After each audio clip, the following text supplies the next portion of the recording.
Wherever we resume dealing with P.46, Draft Shipping Registration Jersey Amendment Regulations. The principles were proposed and seconded, so I now open the debate. Does any member wish to speak on the principles? Deputy Vanish. So all members will have received, as the Minister reminded us, a lengthy report from one of the representative persons with responsibility for a number of vessels on the Jersey Ships Register. I believe that many of the assertions and concerns are misconceived, but there is clearly an anxiety about the amendments to the regulations, which unfortunately has not been allayed by the Minister. I think, sir, the Minister is probably right to seek to impose comparable obligations on representative persons to those which are currently imposed on financial services providers. But it may be that there are differences which ought more fully to be taken into account. The Minister states in his report that the consultative feedback has led to the inclusion of the without reasonable excuse defence for representative persons in relation to new offences created under the regulations. And that is true, but that in fact creates an anomaly for existing offences where there is no without reasonable excuse defence. And I'm referring in particular to Article 6(11). My more general concern with these regulations, sir, is the substantial and onerous obligations which are being imposed upon representative persons for the first time. Quite often, I think, we are content to impose obligations on the public without considering fully whether our own bureaucratic arrangements are up to scratch. Reading the submission carefully, which I have done, I would need reassurance, I think, on that score. What is clear, however, from the Minister's email to members is that the amendments are going to be disruptive to the industry which has grown up to look after these elements of the shipping register over the last 20 years. The Minister even concedes that businesses may have to close as a consequence. That may be a good thing, but it may not. Perhaps chasing away business for reasons that do not hold water is not a sensible thing to do, certainly in the current state of the economy. Clearly, as the Minister says, the registry should be populated by reputable vessels, to use the Minister's own words. But the imposition of these more onerous obligations upon representative persons may not be the only way to achieve that end. I was looking at the shipping law itself, the Shipping Jersey Law of 2002, Article 12 of which confers power on the registrar to terminate the registration of a ship if he considers it inappropriate for the ship to remain registered. So that there is already a very wide ultimate power to protect the reputation of the registry. Indeed, the Minister himself has the power to direct the registrar to terminate the registration of a ship if he considers it to be in the interests of Jersey. The registry is not without very substantial protection at the present. So I am at present undecided as to whether I'm going to vote for the principles of these regulations. As I said at the beginning, I can see that there is a case which the Minister has made for translating the controls which are applicable to financial services providers to registered persons. But maybe I'm uncomfortable about it. And so I would close by saying that I sincerely hope that the relevant scrutiny panel, if these principles are adopted, will find it appropriate to call in the regulations for scrutiny so that they can be looked at extremely closely. I think that is in the interests of the public, most particularly because we have had this expression of deep concern by one of the registered persons, and I think that the Assembly ought to be seen to be taking expressions of such concern seriously and in a democratic fashion looking to see whether they hold water or not. Does any other member wish to speak on the principles? If no other member wishes to speak on the principles, Deputy Tadier. Thank you, sir. I should speak at this point. I sent an email just before lunchtime, and I'm about to draft another one because I've been given permission to share some information that we went back to the officers with yesterday. So if I can just give something of an overview, I don't want to repeat too much of what I put in my email, but the panel was first made aware of this legislation coming forward back in April.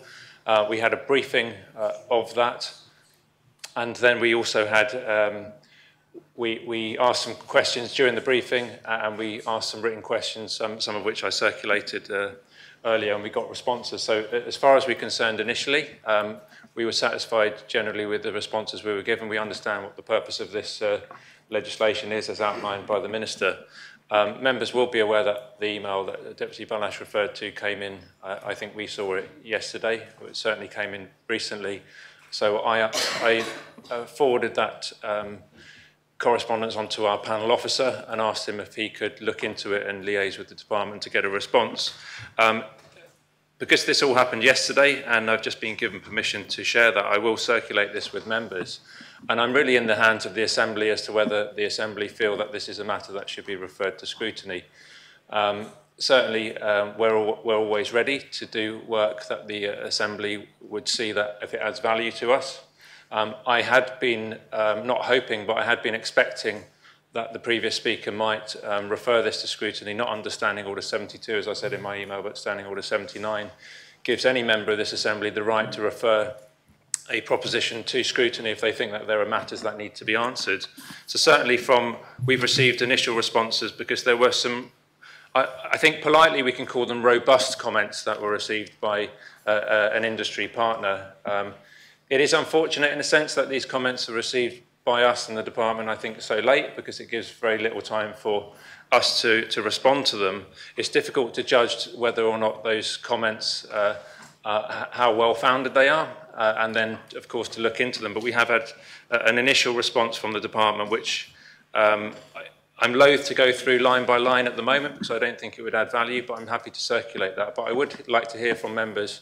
Of course, we can call this in, so I'd be pleased to hear from members why they think we should call this in, including from the Minister as to why he thinks maybe that we shouldn't. We've had initial conversations. That notwithstanding, of course, the panel does reserve the right to do this, and we would hope that whenever government is bringing forward legislation, they always factor in time for scrutiny. We know that Jersey, we often lament the time that it takes to do things in Jersey, but it's not down to our parliamentary processes, because we have a very expedited process between first, second and third reading, which usually happens on the same day, often in the space of minutes.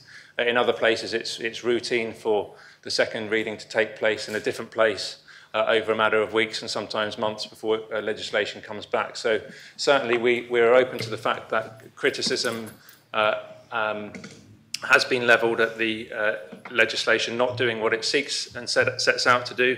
And I'd say, in fact, there's been a very serious allegation about the Minister perhaps not telling the truth in a video that he made. That's not my words, but the words that's coming in an email. So that really does need to be backed up, and one wonders where the correct forum for that discussion and adjudication, if you like, it needs to take place. So very much in the hands of the Assembly.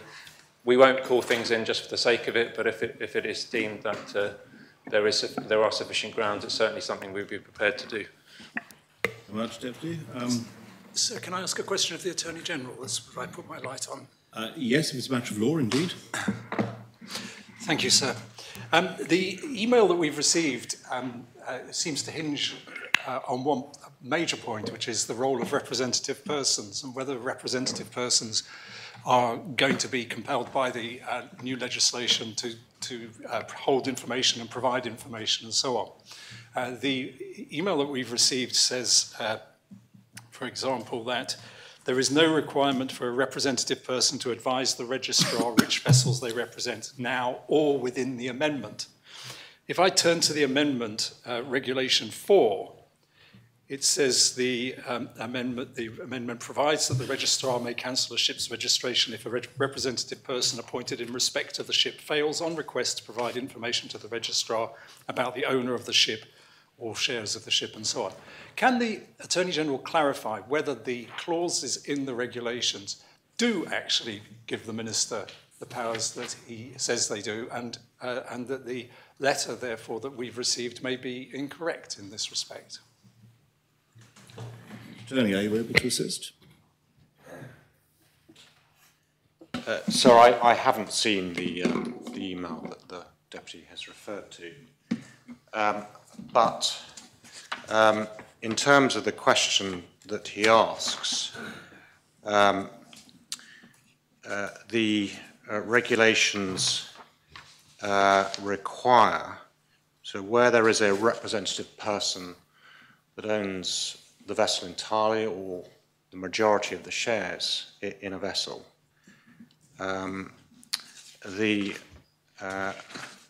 the amendment to the shipping regulations requires the representative owner, where information is requested, the representative person in Article 10A must hold information that identifies the owner of the ship or of any share in the ship and is evidence of their ownership of the ship or their share in the ship, and must produce that information to the registrar within 7 days of request by the registrar for that information. And then moving on, Article 10B, there is also a requirement in relation to entities that are held by parent entities or organisations listed on a regulated market, and to provide information that's information equivalent to the Financial Services Disclosure and Provision of Information Jersey Order of 2020. So roughly speaking, that is a requirement to provide information concerning the ultimate beneficial owner. So, sir, my reading of this amendment is that it does require the representative person to provide information concerning beneficial ownership. I've not read, I've obviously not seen the email that's referred to, but my advice to the Assembly is that this amendment does require disclosure of information to the registrar within 7 days of beneficial ownership, and it provides for an offence in the new Regulation 612 where there is a failure to provide that information without reasonable excuse, and a penalty up to a level 3 fine on the standard scale, which is a maximum of £10,000. So I hope that answers the Deputy's question. Constable Mary, were you putting your light on to speak, or because you have a question? To speak, so I'll nothing to extend. Deputy Scott. Thank you, sir. I would like to thank Deputy Tadier for responding to an email that I sent to him earlier this morning regarding the communications that members had received, just inviting him to explain whether the scrutiny panel concerned had produced comments that hadn't been published, and the efforts that he's made in a short time to inform members about the positive intent of the regulations and what is understood to be their impact. They say that ignorance of the law is no excuse, and I think that the scrutiny process, it's there, and it seems that, and it's available to everybody in the island, and it perhaps could be the case that the person who contacted members wasn't so informed about it, didn't really engage with it. We're aware that the Minister postponed the debate of these regulations to accommodate people who had made representations. So there is a, but I do want to emphasise that when I've actually looked at these, and even in the role that I had previously in scrutiny, I did accept their positive intent, which was to close a loophole that could make it difficult to enforce regulation against ship owners in light of the possibility of representative persons just more or less disappearing. Now, whether the extent to which that can really be done, it's almost like any law, to what extent can you just keep regulating? That's a different issue. It seems that the person who represented who contacted states members perhaps needed more time to consider this. Maybe this is an attempt to buy more time. But again, I do thank the Deputy Tadier and the panel and the panel's officer for responding so quickly to the inquiries. Whether or not that's enough to satisfy members, that's up to the States Assembly to decide, and I'll leave it to the Minister to take on, to respond more formally. Thank you. Thanks, sir. And I speak as someone who, as a legal practitioner, was formerly engaged in the business of registering vessels, etc. And it always struck me as something of an anomaly that a trust service provider, subject to the financial service regulations, and having imposed on it, willingly imposed on it, the need to take up due diligence on the ultimate owners, should in a way, be disadvantaged against the representative, the representative who was not subject to those same requirements. It's perhaps worth making the point, sir, that the Jersey Register is open to persons resident in Jersey and to companies incorporated in British jurisdictions and certain other jurisdictions. It is therefore, for example, possible for, shall we say, a resident of a former Soviet republic to incorporate his company in another jurisdiction, say the BVI, and I don't mean that disparagingly, and then for the BVI company to come to Jersey to register a vessel. If I was a representative person here, I would wish to know the ultimate pedigree of the owner, and I find it difficult to understand why they should not be required to do that. So I am very much in favour of the principles put forward by the Minister, and I simply query why this anomaly has been allowed to exist for so long. As for additional responsibilities, I'm not sure what they are or would be, but against that, I think it is perhaps appropriate for Scrutiny to look into that further, and so they can come back to the Assembly with a more balanced view. But certainly I would have thought that this anomaly has been going on for so long that those carrying out this service should have been alive to it and should, for their own peace of mind, wish to know precisely who they were acting for. Something on the side, so whilst in practice I had the benefit of receiving I'm not sure, the customs officers or police officers at my office one morning, because one company which we acted for, which owned a boat, was apparently named by a European police force as being involved in some form of drug run. Fortunately, I think the information was wrong, but it does demonstrate that that is a live possibility, and we do need to know who is behind every vessel we own. And it's given, certainly as former chair of the Economic Affairs Panel, time and again, when we had before us the Financial Services Minister, we were made aware, not that we need to be made aware, of the need for to protect Jersey's financial reputation, international reputation. And it takes one small instance, like a drug run, to jeopardise that. So I am very much in favour of the regulations in principle, whether there are certain transitional steps that could be taken to assuage the concerns of those already engaged in the industry. I'm not sure, but they certainly, I shall be voting in favour of it, and I basically leave it to the scrutiny panel to decide whether they've heard enough to call it in or not. Thank you, sir. Deputy Ward. Thank you, sir.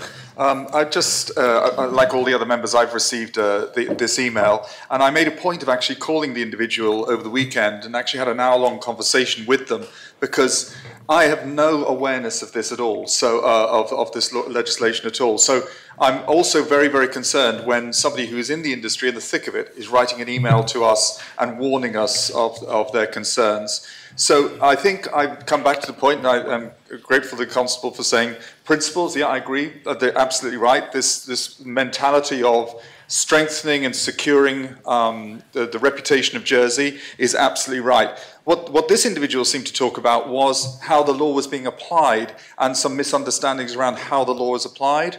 And the lack of expertise around people who know how this law should be applied, so which rang alarm bells for me.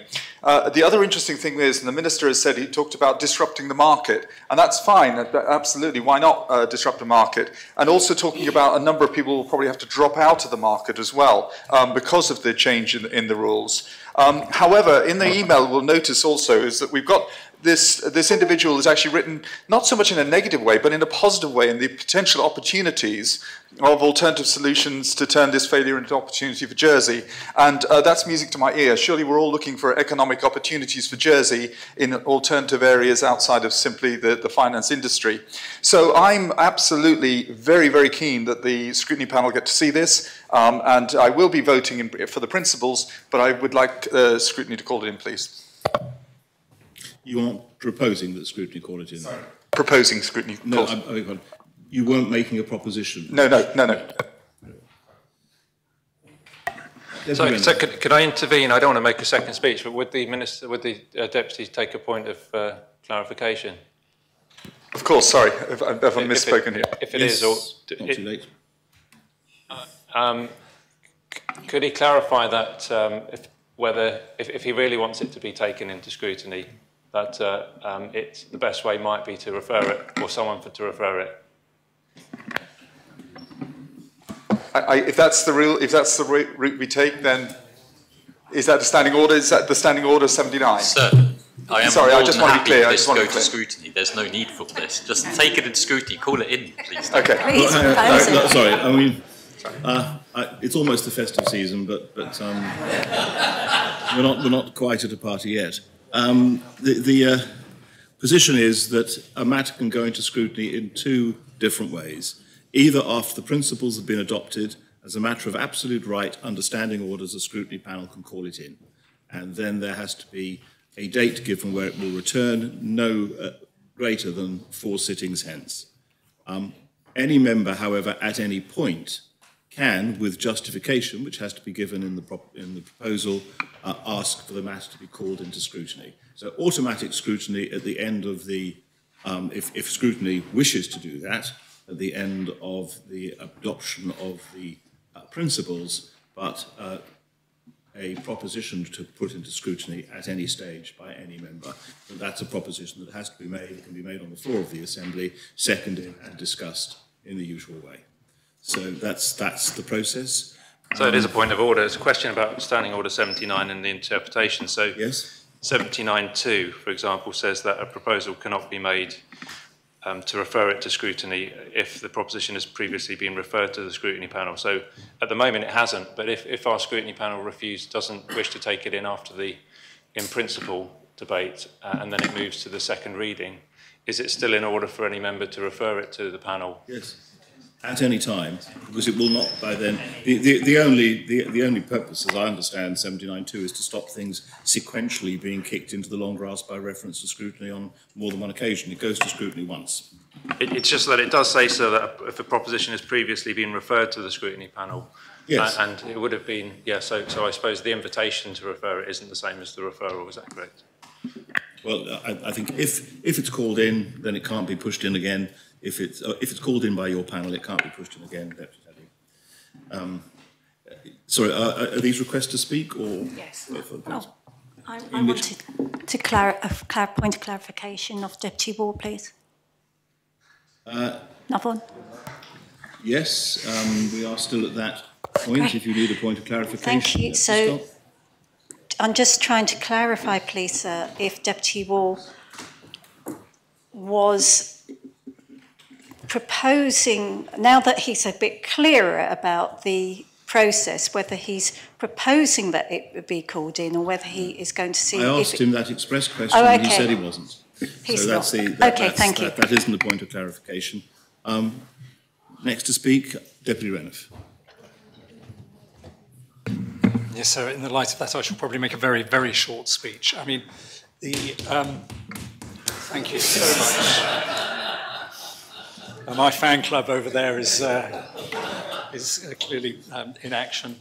I would like to say that I support the Minister in this. I think it's interesting that we're only really having this debate because of a letter that's been sent at the last minute to members. I think scrutiny had looked at this beforehand and found no particular issues with it.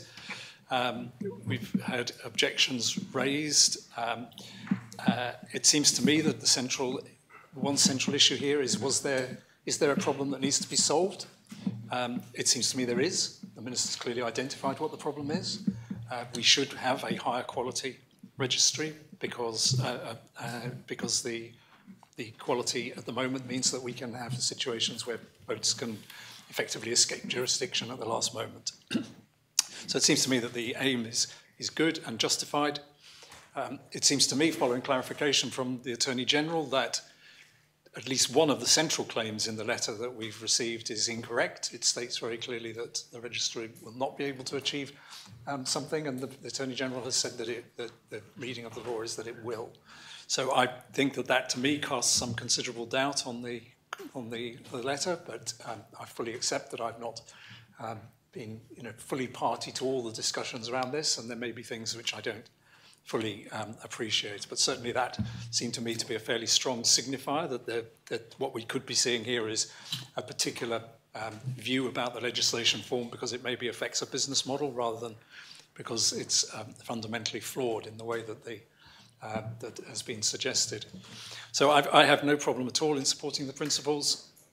I'm agnostic on standing whether it gets called in or not, but I do think it seems to me that we need to say very clearly that we do need tighter regulations and that the principles of this are very sound indeed. Deputy Hull. Thank you, sir. I really appreciate what the Minister says, but there's just, and I appreciate what the Constable St Mary says, but there's just the element of doubt in my mind, and I am not quite sure, and I would like to propose Standing Order 79 that the scrutiny panel do look at this, just because I'm just not sure, sir, and I want to be sure on all elements. Thank you.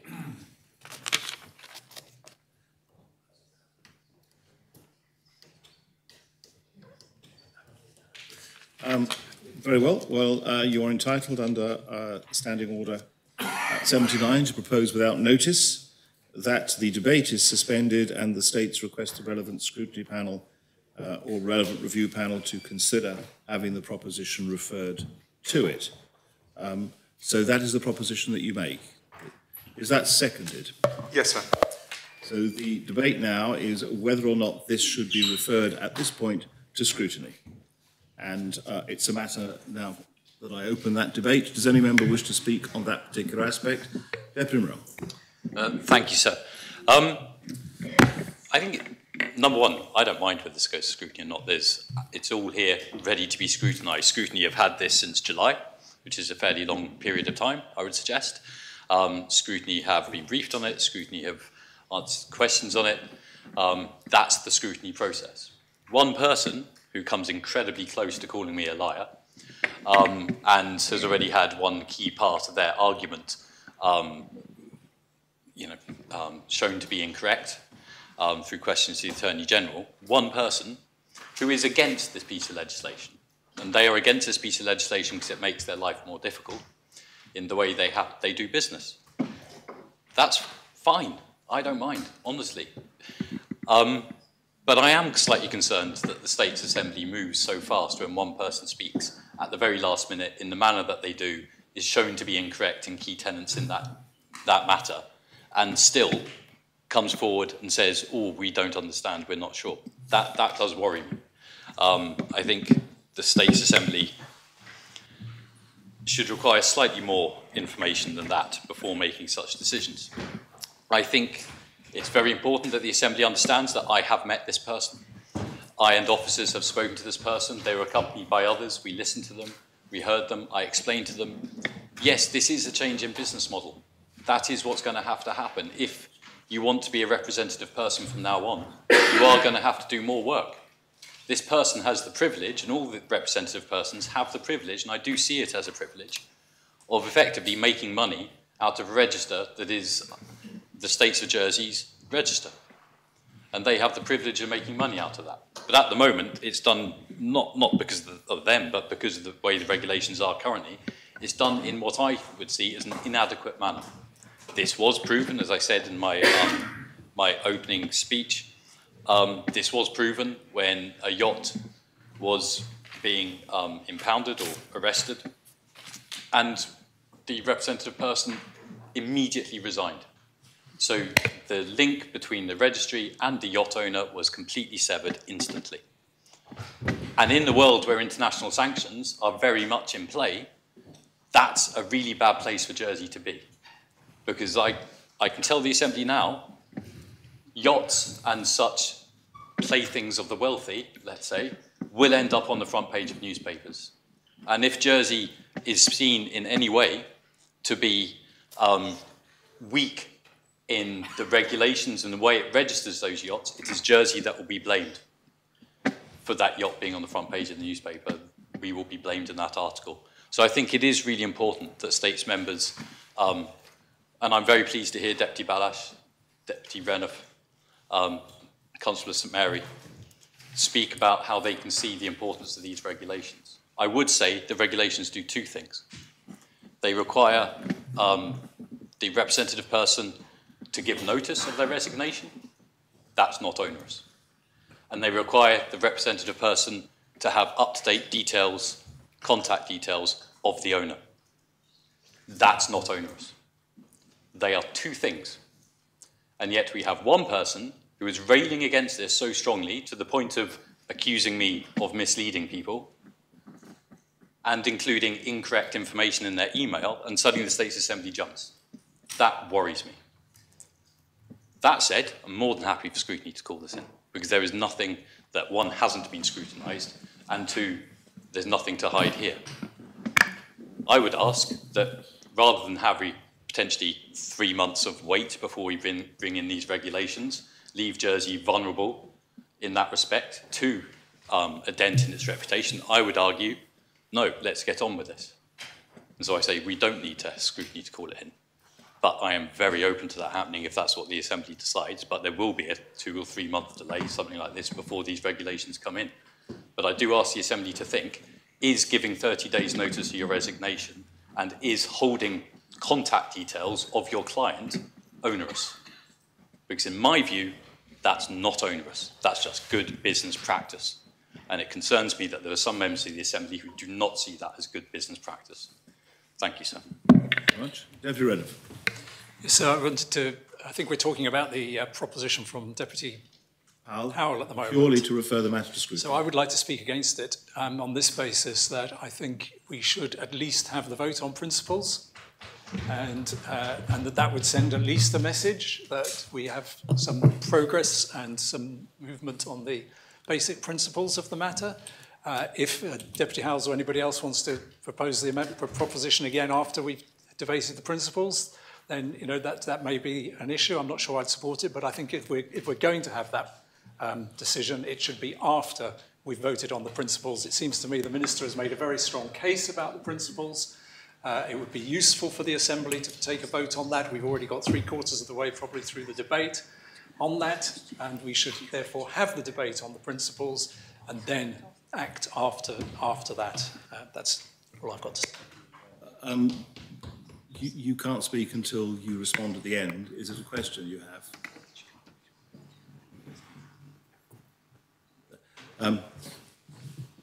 I've noted you, Deputy.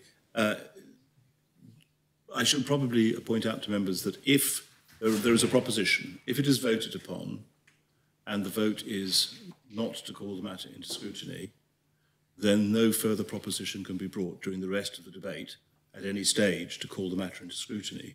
It would still be open to the scrutiny panel to call it in at the end of the principles, but that's the only basis on which it can then be referred to scrutiny. It's a one chance. It is open for a vote to refer it to a different scrutiny panel, but not the same panel. Do you wish to speak? No, I have a question, sir. Yes.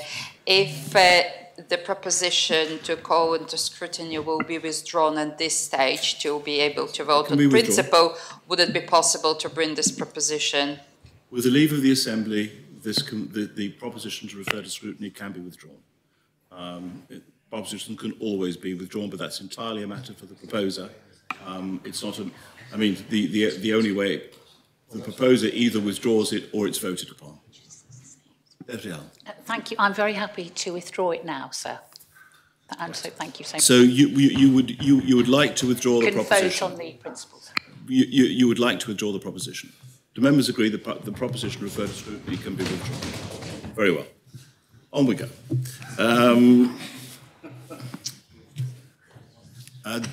Does anyone else wish to speak on the principles? Deputy Joseph. Thank you, sir. And I apologise for not being here present this morning, but I was online. I've heard most of the debate, and I wondered whether or not I don't think I've heard Deputy Gorst speak, and as External Relations Minister, I would have found it quite helpful in the deliberations whether or not we do send this to scrutiny, whether he would, in the most delicate and diplomatic way possible, indicate I don't know whether the Minister is seized upon the issues that the Minister will be, but having discharged the role and being familiar with the need for beneficial ownership and the difficult issues that some other jurisdictions have come up against with the designated persons and being unable to identify whether or not designated persons have, and what we are talking about here is the large extent of, as I understand it, the vessels on the international nature of the vessels are basically super yachts. So they would be owned by high net worth individuals. And I wondered whether or not the External Relations Minister might, in the principles, just indicate whether or not there's any particular urgency or not in passing these, because they could be presumably then brought in and then reviewed for appropriateness, etc. I've got no issue. I can fully support, and actually must say, I always wondered why we didn't have this, as I think Deputy Renouf said. We must understand who owns and who's the beneficial owner of boats and all the other asset classes that we have in Jersey. Very much. Deputy Alex Curtis. Thank you, sir, and I thank Deputy Howell for withdrawing her proposition. I don't think this is a time for it to go to scrutiny. I think the principles should be adopted and agreed. But in the case that Deputy Tadier, as chair of his panel, wants to call it on or senses a movement or somebody brings a proposition, I would suggest that's not a bad thing. I would like to highlight that all members have received correspondence, and I am personally cautious about passing through complex legislative changes in regulations where those who have a voice in the industry haven't had a chance to have that adequately heard. That said, his panel has done a very good job this year with demonstrating how to do very short and sharp scrutiny. And especially by the use of the public hearing. And if there are bodies, and we've heard already examples of evidence and proof answers from the Attorney General, if there is a body that is so interested in sharing their view, I reckon it'd be good for the chair to summon them to a public hearing so that those views are heard in public. And if they're not prepared to put those in public, then I suggest obviously that could be done within this and almost be brought back next sitting. But that's about it. I certainly support the principles, and I take great comfort in what I heard from the Attorney General. Does any other member wish to speak on the principles? Or the member? Deputy Gorst. Sir, I probably, and I'll say this hopefully without breaching standing order, I think the Minister, in moving the legislation, made the case quite powerfully, and perhaps he, without repeating himself, said something similar in the debate to reference to scrutiny, that, of course, scrutiny has its work to do, although those members that have had time will have read the email from the scrutiny chair, which I think comprehensively answers the questions that we had articulated to us through 2 emails, that the principle of the changes to strengthen the requirements of the use for shipping register in Jersey are absolutely agreed. I might think that the Minister has been perhaps a little too reasonable, but he is a reasonable person and his officials are reasonable. It is an important area, and members will know from reading the international media that the control of movable assets when it comes to registered, sanctioned individuals is more important the longer that we've gone on in regard to the war in Ukraine, and it will become more topical as it already is.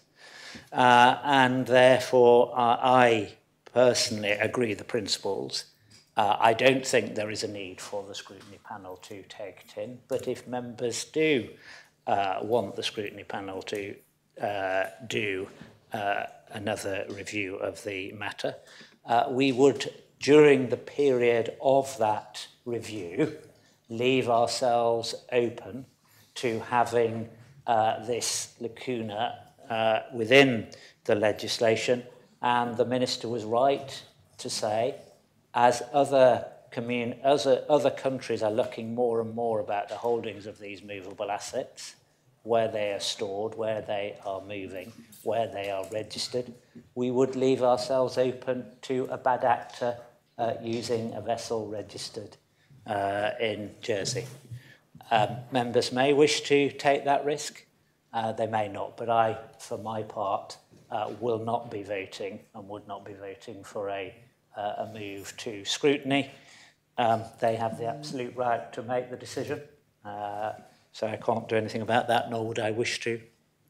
But for me, it's not a risk that I would wish to take on behalf of our island, particularly when we have such a positive message around how we have implemented sanctions, as the Deputy alluded to, in light of the war in Ukraine, and I wouldn't want us to do anything to blight that positive message, and it's one that I give to virtually all of my interlocutors these days, because it is such an important message and it's at the forefront of many interlocutors' minds. May the Minister give a point of clarification before he sits down?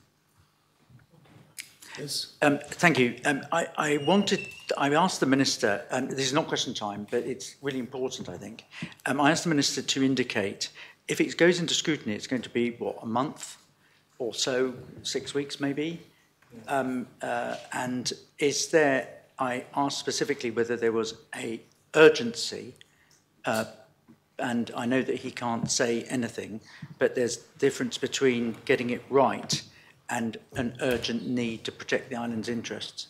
And I just invite him to... So what clarification are you seeking? I'm trying to be very diplomatic, sir, in not actually wanting to get the Minister to say anything specifically, because it could relate to a named person, and I don't know who that is, nobody knows, but the Minister just needs to say, kindly, if this is an urgent issue that needs to be passed now, versus does it matter waiting a month? That's what I was seeking to ask in my question. Is your question, would the Minister please clarify whether there's a case-specific instance that requires the urgent passing of this legislation? That would be very helpful, sir.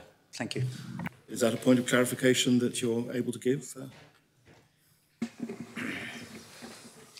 Well, it may not be a satisfactory point of clarification that I can give, other than to say, unless, of course, there's a crossover between departments, my department and the Minister's department who've moved the legislation.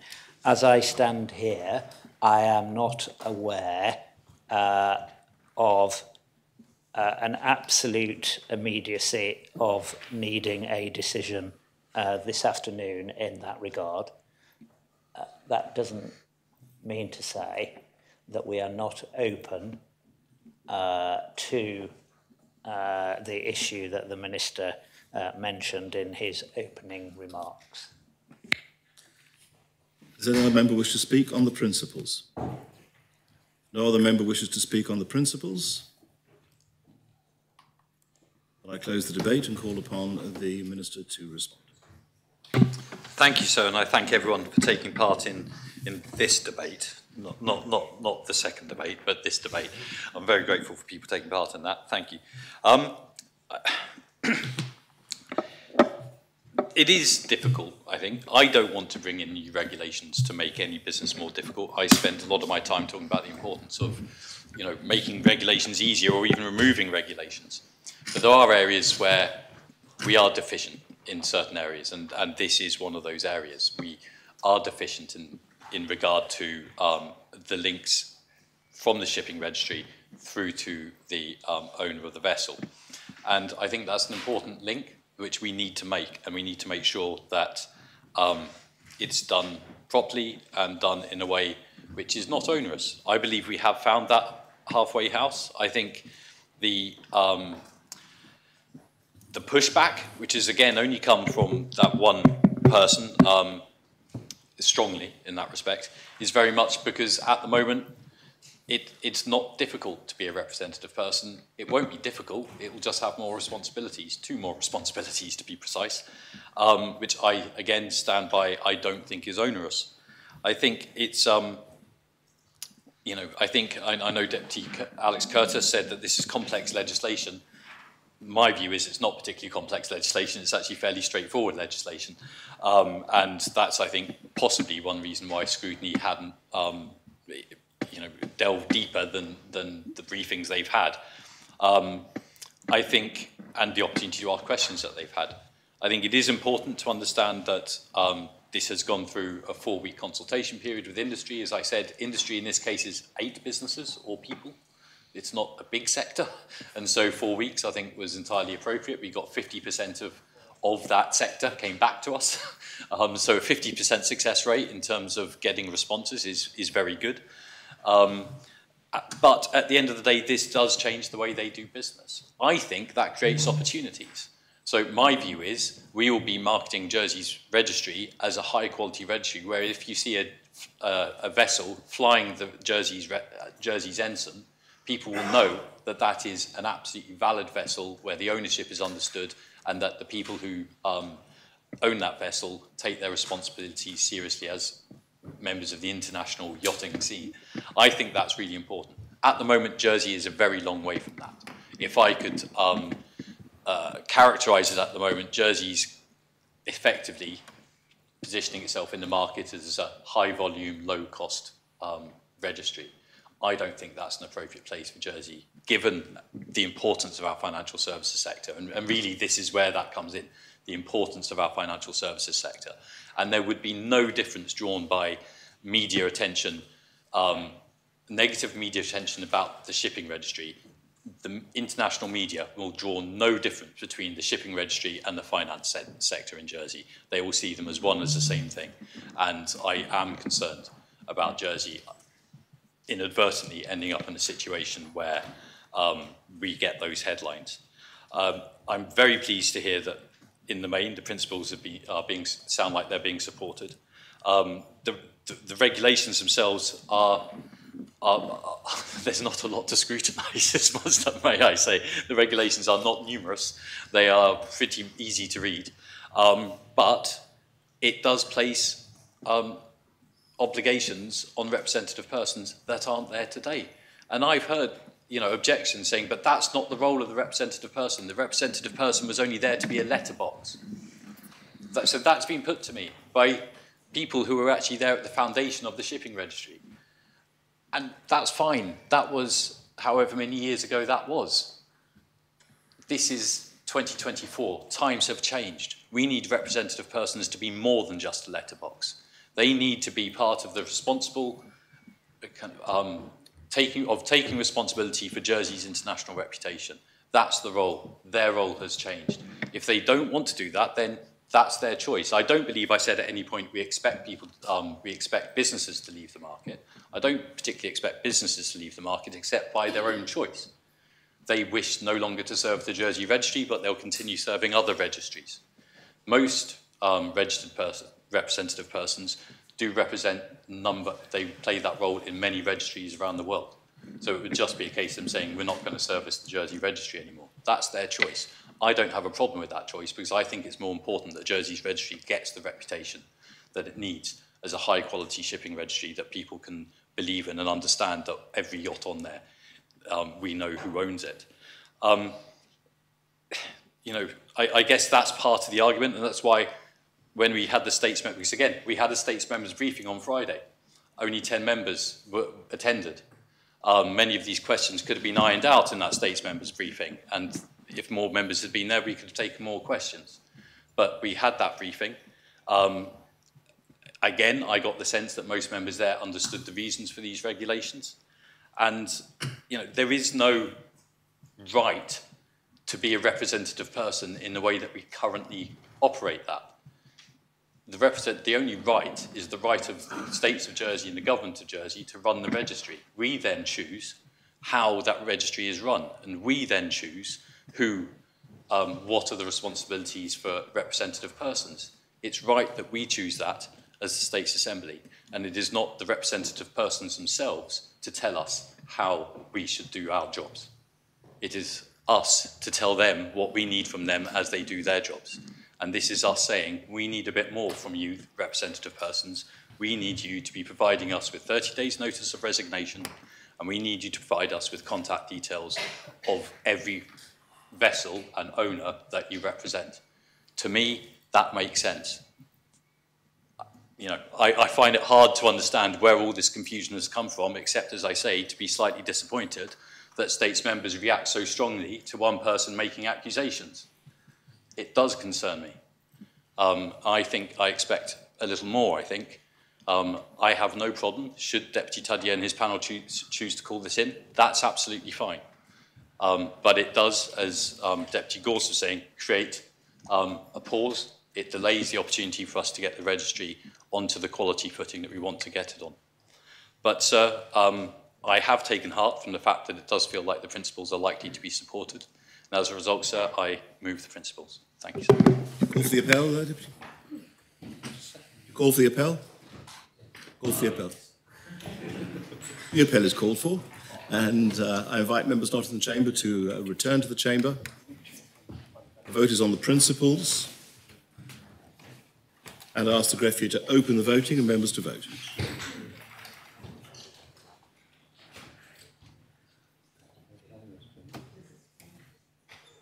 Members have had the opportunity of casting their vote.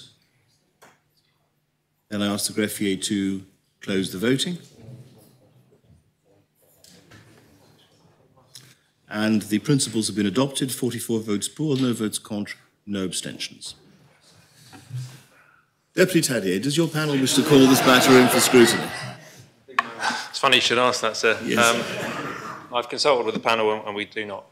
You do not. Very well. How do you wish to deal with the matter in second reading, Minister? Finding my notes, so would be a good start. I'd like to take them en bloc, if you don't mind, please, sir.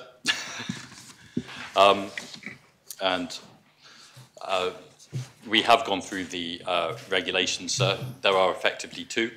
One is to provide the 30 days notice, and the other is effectively to require the representative person to hold the contact details of the vessel owners. As well as that, though, sir, there are sanctions against that. I believe, from memory, because I didn't have my notes with me, there are a fine of up to £10,000 for willfully not holding those details, for willfully being against it. This has been part of the feedback that we took in consultation, was that we should have that defence absolutely of, you know, where it is out of the person's control, the representative person's control, or has been inadvertent, that is not an offence. It is only where it has been a willful desire to kind of, for want of a better word, mislead the registry, that would become an offence. So I think as well from the perspective of sanctions, I think that is in a proportionate place, sir. And so from that perspective, unless members wish otherwise, I would like to take them en bloc, and I propose the regulations. Are the regulations seconded for second reading? Yes, sir. Deputy Balash. Sir, I wonder if I might, at this stage, test the feeling of the Assembly, notwithstanding the decision of the chair of the scrutiny panel, and move a proposition under Standing Order 79 that the debate on the proposition be suspended, and that the states request the relevant scrutiny panel to consider having the proposition referred to it. Indeed. Is that seconded? Yes, sir. Does any member wish to speak on that proposition? Deputy Renouf. Yes, sir. I'll speak against the proposition. I think we've heard very clearly from the Minister for Economic Development, the Minister for External Relations, and we've also heard from the chair of the scrutiny panel cogent reasons why this is required, whilst due process has been conducted already. There's been an extensive consultation process. The Minister has detailed that consultation process. He's also detailed the regulations, which are indeed fairly simple to understand. It seems to me that a reference back to the scrutiny panel is another turn of the hamster wheel rather than a serious effort to explore issues that have not yet been explored. It seems to me that nothing that has come up in this debate challenges the main points that have been made by the ministers in relation to this. And I take note of the requirement that Jersey should have raised its standards in this area, that it does look like a weak spot, that it's actually been a weak spot for a little bit of a while, and that we should be showing that we are prepared to move in those circumstances to take action and not be diverted by what looks a little bit like, forgive the colloquial expression, sand in the eyes, for material that has been put in front of us that when it's subject to examination turns out to include information which is wrong, but nevertheless accuses the minister of being, of not telling the full truth or not getting his facts right. It seems to me that all the burden of proof here falls, the credit here falls towards the minister in what I have seen, and I have not seen anything persuasive to suggest that when this is examined by scrutiny that we're going to come back and think, oh, thank goodness that went through another round of the machine. I just don't think it's going to happen. I think we're engaged in, there's been a distraction here, and I don't think it's necessary. I'll be voting against. Very much. Deputy Joseph. Thank you, sir. I rose to second Deputy Balash's proposition because I think that there is an important principle that this Assembly should abide by, and that is that where there is an important piece of legislation, which this is, it should have a once-over by a scrutiny panel as a matter of principle. We're an unusual jurisdiction in passing legislation in one go. I make absolutely no criticism of the Minister whatsoever, but this can be a short, I'm not a member of the panel, but if the panel wants to have a sub-panel, I'm more than happy to join that. It needs a quick, fast and good look at this, and it will be stronger and better as a result. I am not swayed by the representations made by email. I would have thought it should be done anyway. And I do gently say to the Assembly, there has been a lot of disquiet and again, I offer no criticism because there's some of it's unfair and some of it can be debated. But there was a recent set of articles about the JFSC in its role of regulation. And I think we owe our, the users of services in Jersey and the regulators that regulate it, partly to protect them, partly to assist them, partly to hold them to account. We need to make sure that we pass good law. And I think that we should pass good law. It looks fine, but it needs a quick and proper review. I've been concerned about this for a long time, actually, and I'm slightly concerned that it's come so late, and I'm slightly concerned that there's a reluctance to have I don't think it's for that reason, but there's a reluctance to have a good look at it. And I just think that this should be looked at properly. I've been standing in this Assembly many times saying about the importance of beneficial ownership. Let there be no doubt at all that I believe in a beneficial ownership of the full extent and all asset classes on it. And we're passing legislation. I think it should be looked at, and I'll be supporting Deputy Balash. And I hope that members will take that we have a responsibility. We're very unusual in Jersey. We pass legislation in one go, and we need to sometimes just take a pause and have a good look. And this is an example. Thank you, sir. Deputy Tadier. Thank you, sir. I thought we were talking about a car there when Deputy Ozer said I think we should give it a quick once-over. I can give members assurances that this has had a quick once-over. It's also had a twice-over and a 3 times over, in the sense that we were given we were informed of the ministerial decision, original one back in April. We then had a hearing, I think, in July. I then followed up, and of course within that informal briefing, which was not informal, it was a formal briefing, but a private briefing, which is entirely appropriate in the circumstances, all of my panel, it's not just me, but you'll be aware that when we're in this assembly, I think whether it's myself, Deputy Southern, Deputy Wilson or Deputy Andrews, we know what we're listening to. We can assimilate information very quickly. It's not necessarily our specialist area, and we'll ask relevant questions. And so after that, I did say I'd like to have a subsequent briefing. I can't remember if we were all at the initial briefing, but I said to my officer I'd like to have a second meeting with the officers involved, and I did have some questions, and I'll give an example. So one of the points that's made on page 2 of the report as it's presented talks about ensuring that a representative person will hold and be required to produce to the registrar within 7 days a request to do so of the information that's sought in accordance with the relevant law, to identify the owner of a ship and where a corporate structure is involved in this, and the ultimate beneficiary and ownership of that ship. I had a general question about whether there were ways to circumvent the law, so I think we understood very clearly what the spirit of the law is, why it needed to be done, so it's right that we, I think, approved the principles. And I asked, well, what would happen? And I think the scenario we were given, and it's a hypothetical one, but it could very well be real.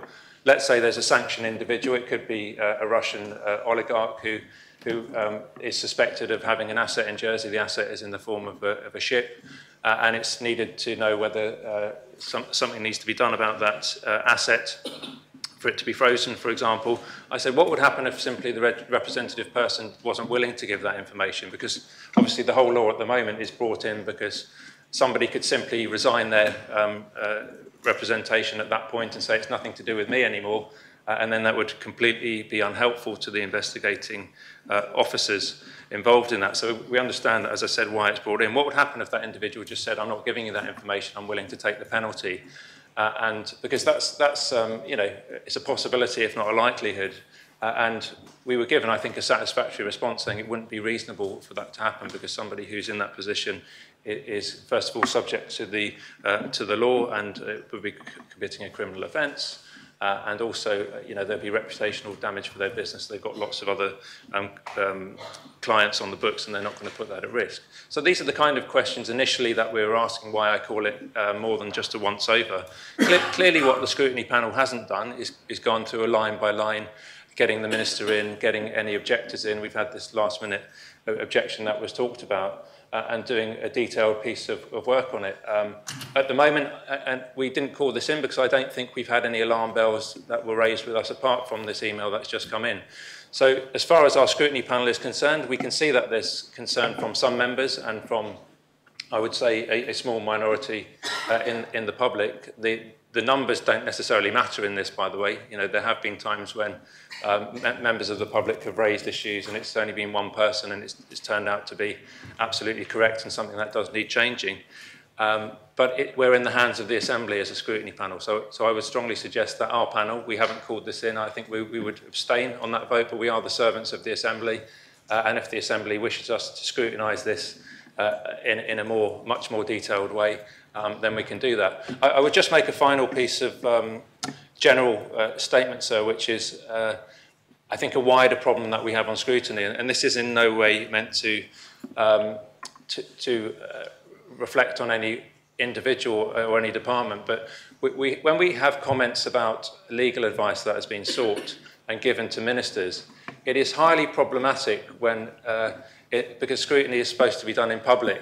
So we have a scenario, and I've raised it in this Assembly before, is that any member can stand up and ask the Attorney General or Solicitor General a question, and then he will give a legal opinion to the Assembly, which will be on the public record. The convention is that when we do scrutiny work, we don't have the same access to that. So that's why ultimately this Assembly is, of course, the ultimate scrutineer. This is where we can thrash things out in the second reading. So this is where members can ask the Minister questions about particular articles. And I would expect that if this doesn't get referred to scrutiny, that the scrutiny that members have, the questions that they have that are alarm bells, should be aired in this part of the sitting. This is what the second reading is for, to ask if the articles do exactly what they should be doing. And the Minister, the Assistant Minister, and I'm sure the Attorney General is there to do that. And I highlight again the fact that because the convention is that we can't get legal advice on the public record, something which I must say I disagree with. I think that legal advice often can and should be in the public domain. It doesn't need to be a blanket thing. But we need to know what ministers are being told if we're to assess when the public says we don't think this is lawful. The ministerial response will come back and say, we do think it's lawful because the LOD have told us that. And in fact, they can't even tell us that. They have to say this strange formula of words that we understand that this is the case. So I think it's high time that actually, if we're looking at reforming our systems, maybe some of the less high ticket items about reform, which I think are also valid, we need to look at some of those processes about how we get under the bonnet, so to speak, to go back to the car analogy, and how scrutiny is allowed to do its work in a meaningful way, sir. Very much. Deputy Morell. Thank you, sir, and I thank Deputy Tadyer for his comments. I wasn't going to speak in this, having spoken in the previous referral debate, but it was something Deputy Ozef said, which just made me think, hold on. Deputy Ozef said he's got a great interest in this area. Yet this is the first I've heard Deputy Ozef speak with regard to me about this area. This item was lodged on the 22nd of July. This has been in the public domain since July. Okay? It's not just Deputy Ozef who's come late to the party. Obviously, the email we received earlier has come very, very late to this party. This was lodged on the 22nd of July. It's a really simple piece of law. It's not a difficult piece of law to understand. My view is, notwithstanding what Deputy Tadyer has said, is you don't need to be a lawyer to read this law. It makes sense. I think anyone is quite capable of reading this law.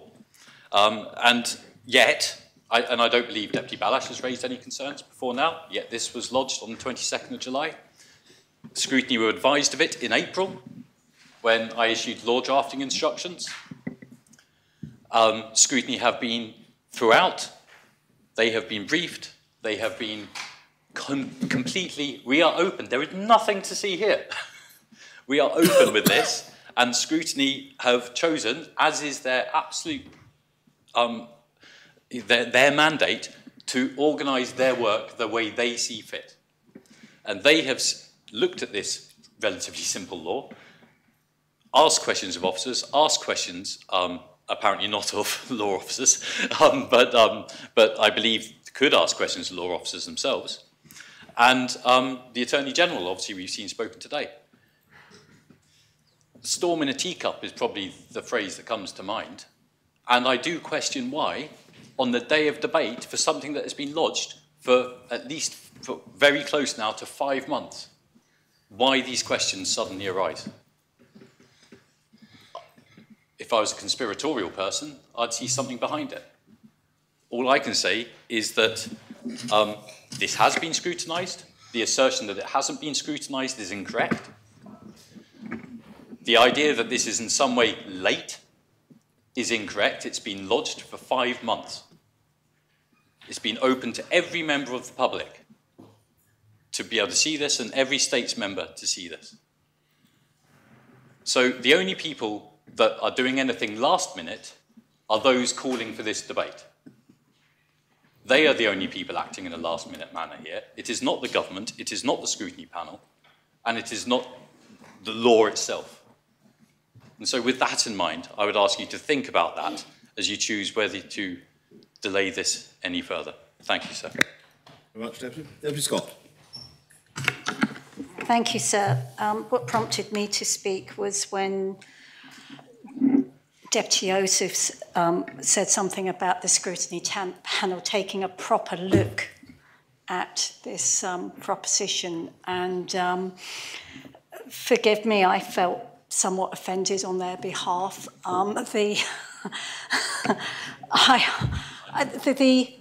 Yes, I've been a chair of the scrutiny panel. The Minister has been a chair of the scrutiny panel, and I think it's disrespectful to say to the officers they haven't had a proper look at this. So may I just withdraw any notion of disrespect? It wasn't in any way doing that. I thought I'd said that. I've also been away myself, so that's absolutely fine. Thank you. And what I have learned to value, and I am somebody who may have acquired a bit of a reputation for sometimes being hot-headed and impatient, but as a result of working with scrutiny officers, as a result of working with government officers, is the value of process. What's being advocated here is almost an overriding of process. I note that Deputy Otif isn't currently a member of a scrutiny panel, but you know, the actual introduction of these regulations went through a process of consultation. And as you have heard from the Minister, that involved discussions with the individual who contacted the States Assembly. And there is a process, there is a scrutiny process with which members of the public can engage. And there was that opportunity to engage. And my concern is if this proposition is supported, it's almost like opening the gates of, oh, don't worry about those processes. Anybody can just rock up and say, oh, I was a bit late for the party, can you change everything? And I would urge members to respect the processes, they are there, and therefore to reject this proposition. Right. Does any other member wish to speak on the proposition to refer the matter to scrutiny? No other member. Deputy Ward. Thank you, sir. And I just rise because I come from, and I appreciate that scrutiny have had a look at this, and I appreciate the Minister has had lots of backing and lots of advice on law officers. However, I'm looking here at an email, I'm looking at 12 questions that I simply can't answer. And I know I'm not part of the panel, I'm not part of the scrutiny panel, I'm a member of the States Assembly. I just feel totally inadequate in my ability to be able to say pour contre or abstain in any of this at all. And for my mind, if this has been going on for so many years, we are looking at a very short period of time to have a look at this one last time, and to my comfort, my personal comfort, and I'm sure to Deputy Ballasher's comfort as well, that what is the problem?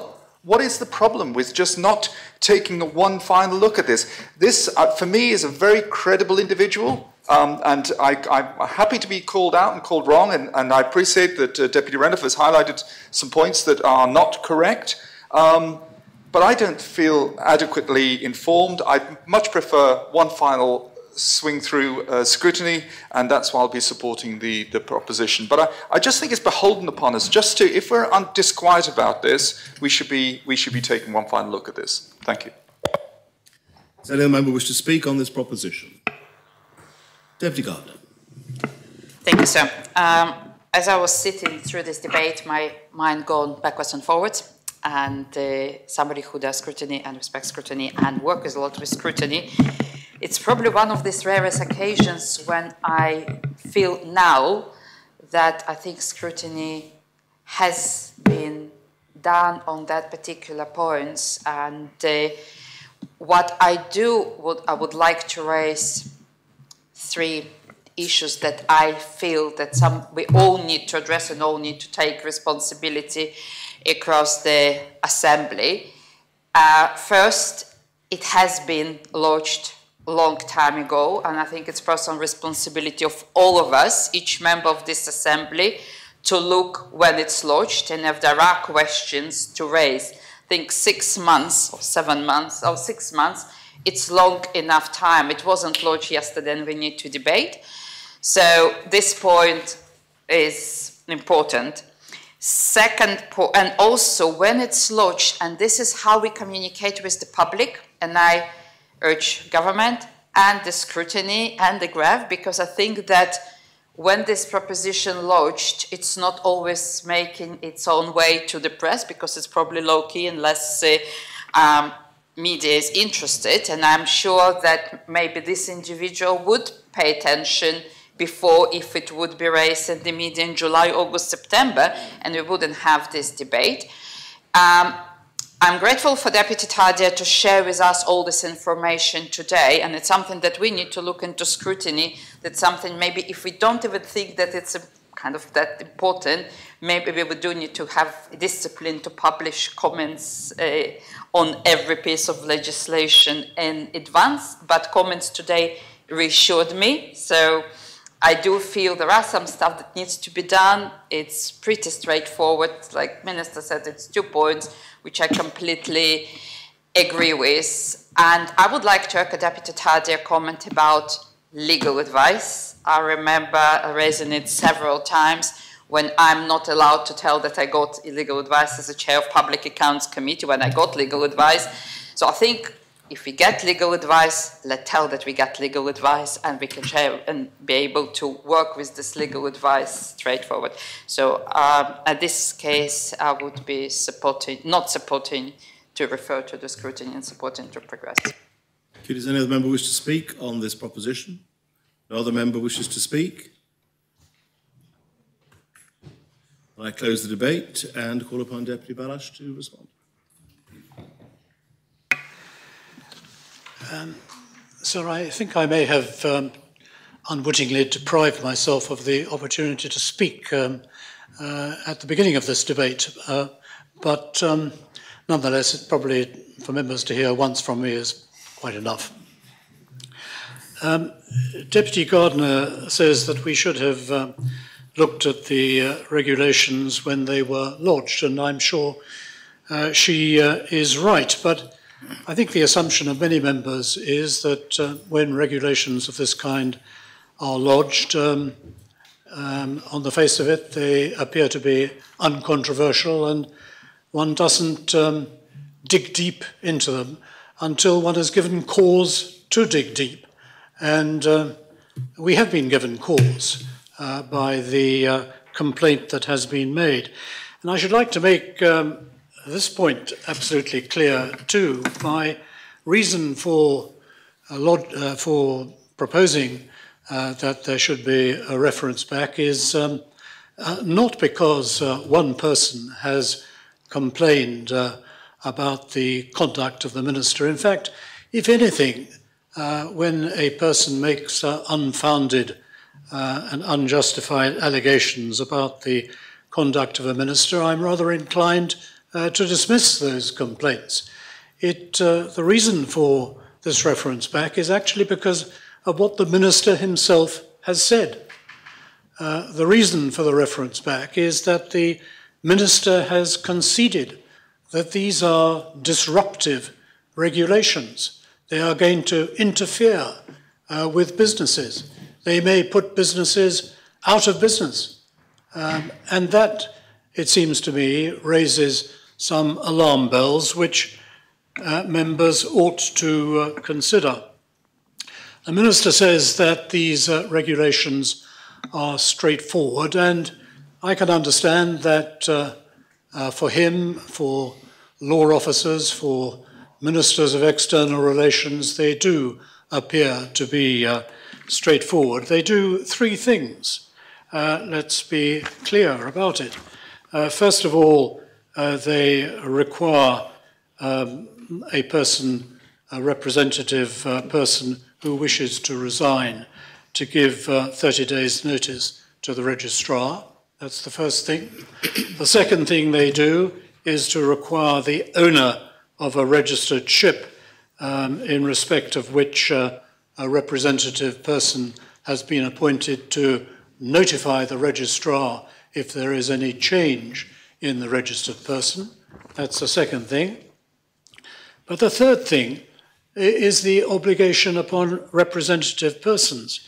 And the representative person must in future hold information identifying the owner of the ship or any share of the ship and evidence of their ownership of the ship.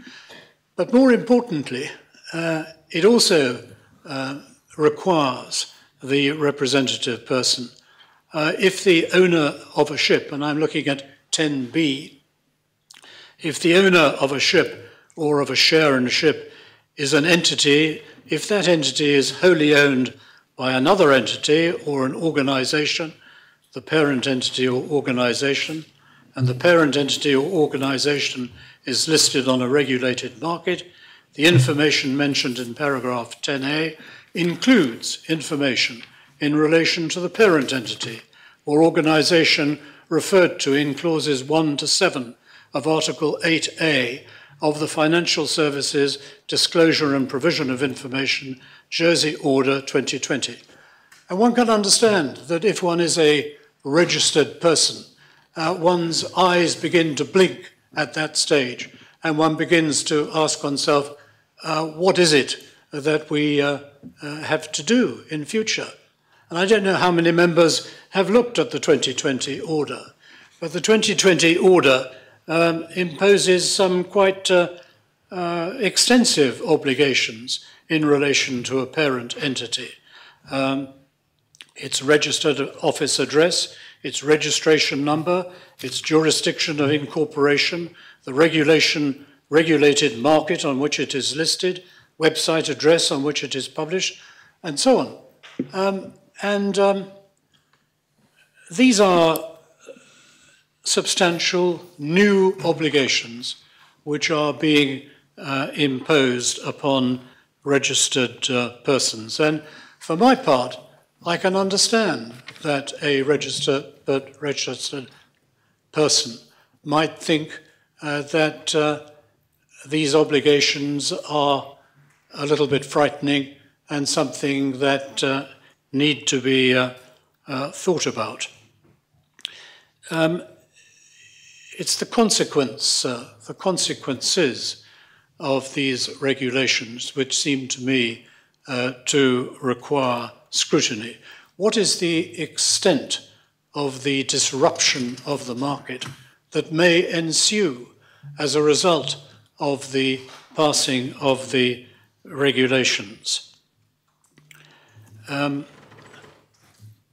Minister of External Relations made a speech which I have heard him make several times before in relation to this kind of issue. If we don't do this, there are going to be the most terrible consequences. We will be exposed.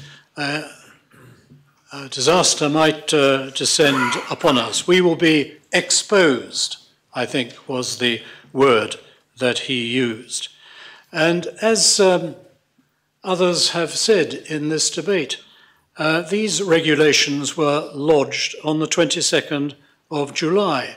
They could have been debated on the 10th of September. There can't be any enormous urgency in relation to the passing of these regulations, because if there were, we would have talked about them 2 months ago. In the unlikely event of any, in the very unlikely event of any difficulty arising, as I said in my earlier speech on the principles of the bill, the registrar and indeed the minister have extremely wide powers under the law to deal with any situation which might arise and to remove a ship from the register, thereby removing the problem so far as Jersey is concerned. Deputy Ozef made a very important point in his speech when he said that legislation which is significant, important legislation like these regulations should, as a matter of principle, be scrutinised.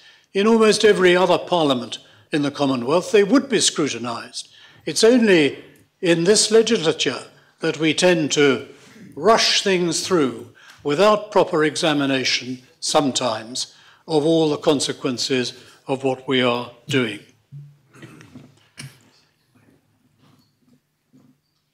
A consultation process has taken place, but that's a different matter. A private briefing of scrutiny may have taken place, but that's a different matter.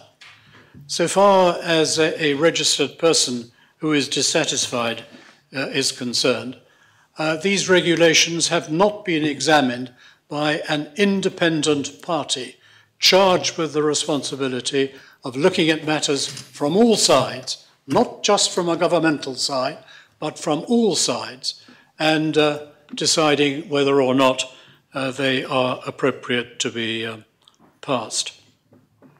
What should be scrutinised, sir, in this case, I put it to members, is the balance of the public interest.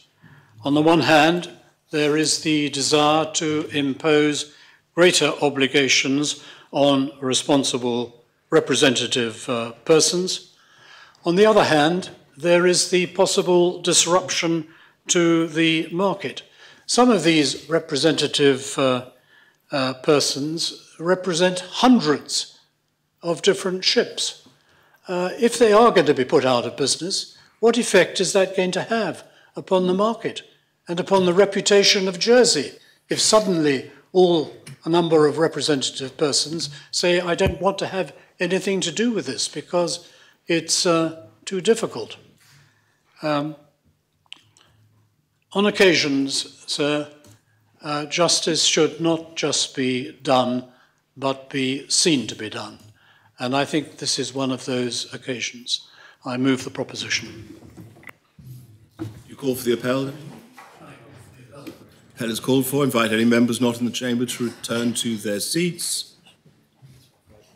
And I ask the greffier to open the voting. The vote is on whether this should be referred to scrutiny.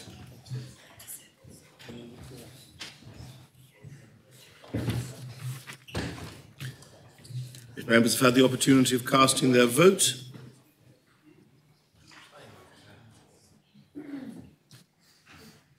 then I ask the greffier to close the voting.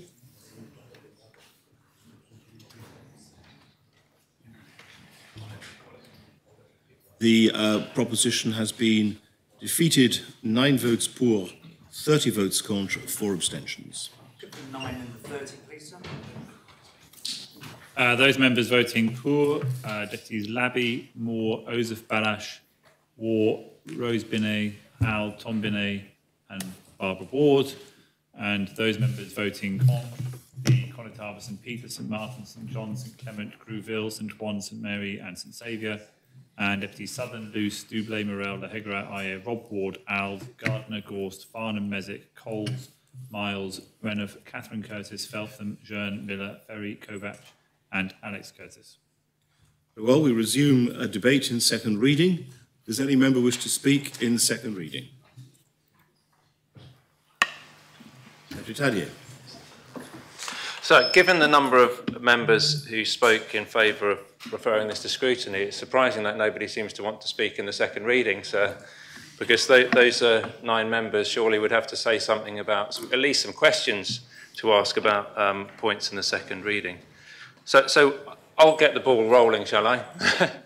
Because I think the one question I did refer to earlier that we asked officers, I'd like to put to the Attorney General. And so at least that this can be seen to have some public scrutiny. And this, so if I could ask the Attorney General, what safeguards are there in place to make sure that a registered person actually complies with the obligations of the law? So if there's a request for information that comes in for one of their clients, and in a hypothetical scenario where they wish to protect that client or for whatever other reason that they didn't want to comply, could he clarify what the likely sanction would be on that individual, what penalty would be in place, and what would happen ultimately if they didn't give the information that was sought? And if there are any other considerations the Attorney General has about mechanisms by which this law could be circumvented by parties. Are you able to assist at this point, or would you prefer some time, Mr. Lieutenant? Sir, I think in the interests of assisting members as quickly as I can, I think the answer is one which I think I've already given, in that the penalty for failing to comply with the requirements introduced on representative persons by this amendment is a criminal offence and a criminal record, subject to the prosecution being well-founded and proved. And so the maximum sentence is a fine of level 3 on the standard scale, which is a maximum of £10,000. and there is an additional provision whereby a fairly standard offence is introduced for offences by separate limited partnerships, limited liability partnerships and bodies corporate. And the offences in new Regulation 32B, and it provides that if an offence under the regulations, so not providing the information concerning beneficial ownership or failing to give 30 days notice of resignation, if that offence is committed by a separate limited partnership, a limited liability partnership or a body corporate, and if it's proved to have been committed with the consent or connivance or attributable to any neglect on the part of a person who is a partner or a director or a manager, then they can also be guilty of an offence. So they can be prosecuted as an additional party and they're liable in the same manner. So they too can be subject to having a criminal record and be fined up to the maximum of £10,000. So I hope that assists the Deputy with this question.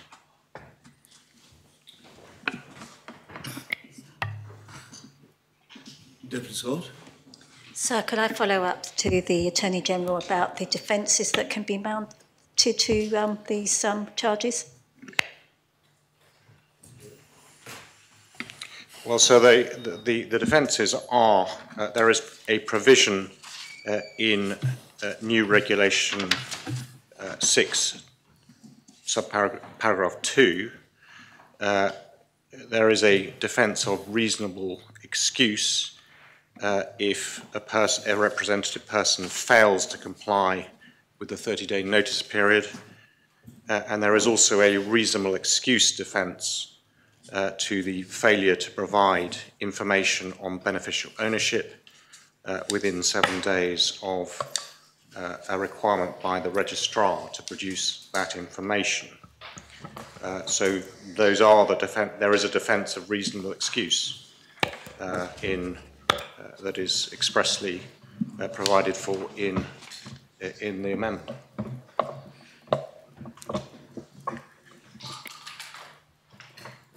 Thank you very much. Deputy Wilson. Thank you, sir. Might I ask the AG another question? It's a question for the Attorney? Yes, please. The title, representative person, doesn't change in these regulations, but could he advise whether the function changes? And does that change the relationship between the owner and the representative person with regards to liability?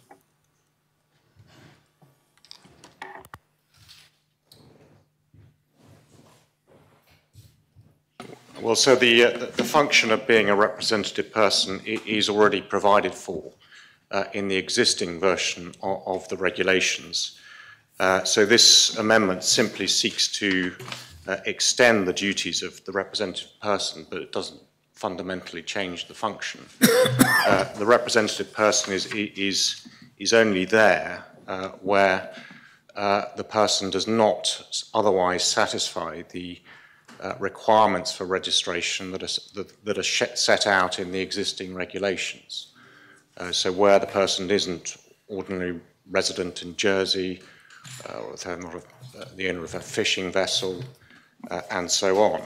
So the purpose of these amendment regulations don't change the nature of the relationship, in my view. They simply extend the penalties for or they extend the requirement for obtaining beneficial ownership information, and they extend that they impose a new requirement for providing 30 days notice of resignation.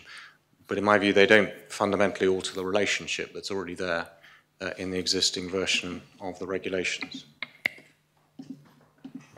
Does anyone have any further questions for the attorney? Deputy Joseph, do you have a question for the attorney? So, may I just ask the Attorney General, the issue about the fine that is levied against the representative person for failing to comply,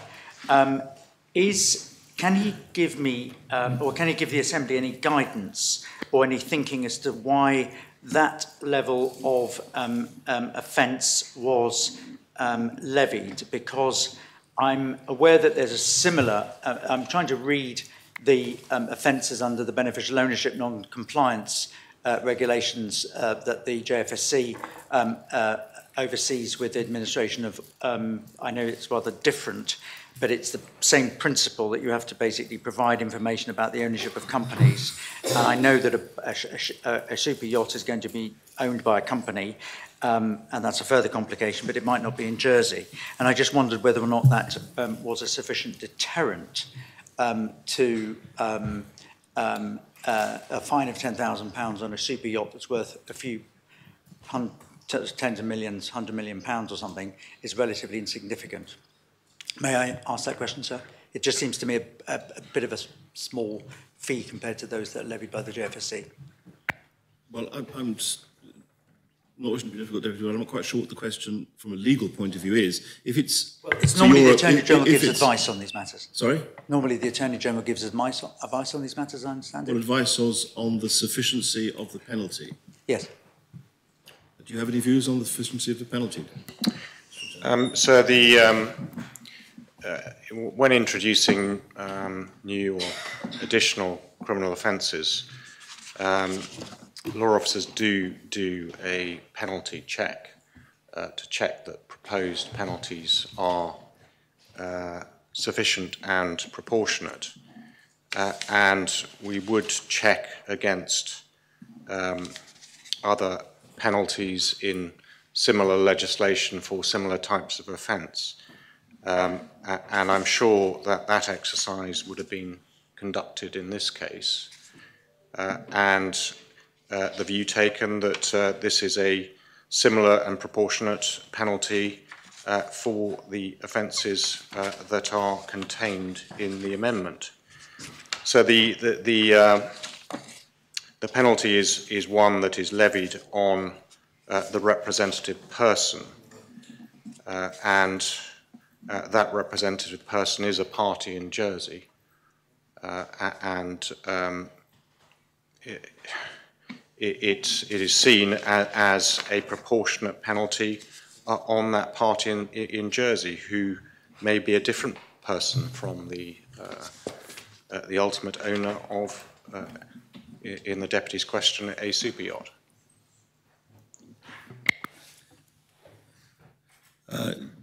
Constable St Mary, did you have a question?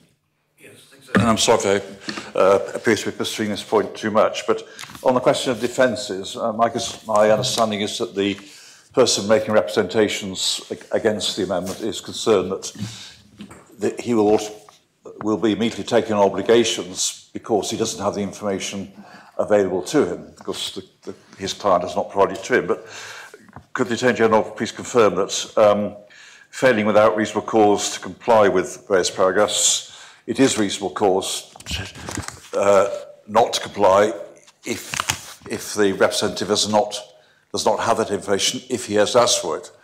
My point basically is that for a short time after the amendment comes to law, if it does, then he would actually be safeguarded from committing any offence. But if he persisted in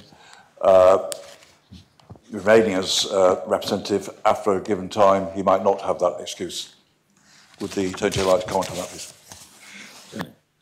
So obviously each case will turn on its own facts, but in theory, then yes, if the registered person, or sorry, the representative person is holding this sort of business currently and proceeds to ask for the information, but it is not given through no fault of his own, he or she has tried to get the information, then that may well constitute a defence under, if that person were to be prosecuted under this amendment.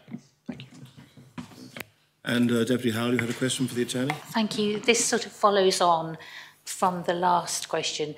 The representative person may be let off if he or she has a reasonable excuse, but I just wonder what a reasonable excuse may be, but although the Constable of St Mary has just brought one up. Thank you, sir. Well, sir, a reasonable excuse is not defined in detail, and each one will depend on the particular circumstances of the case. Ultimately, it is up to the court whether it's up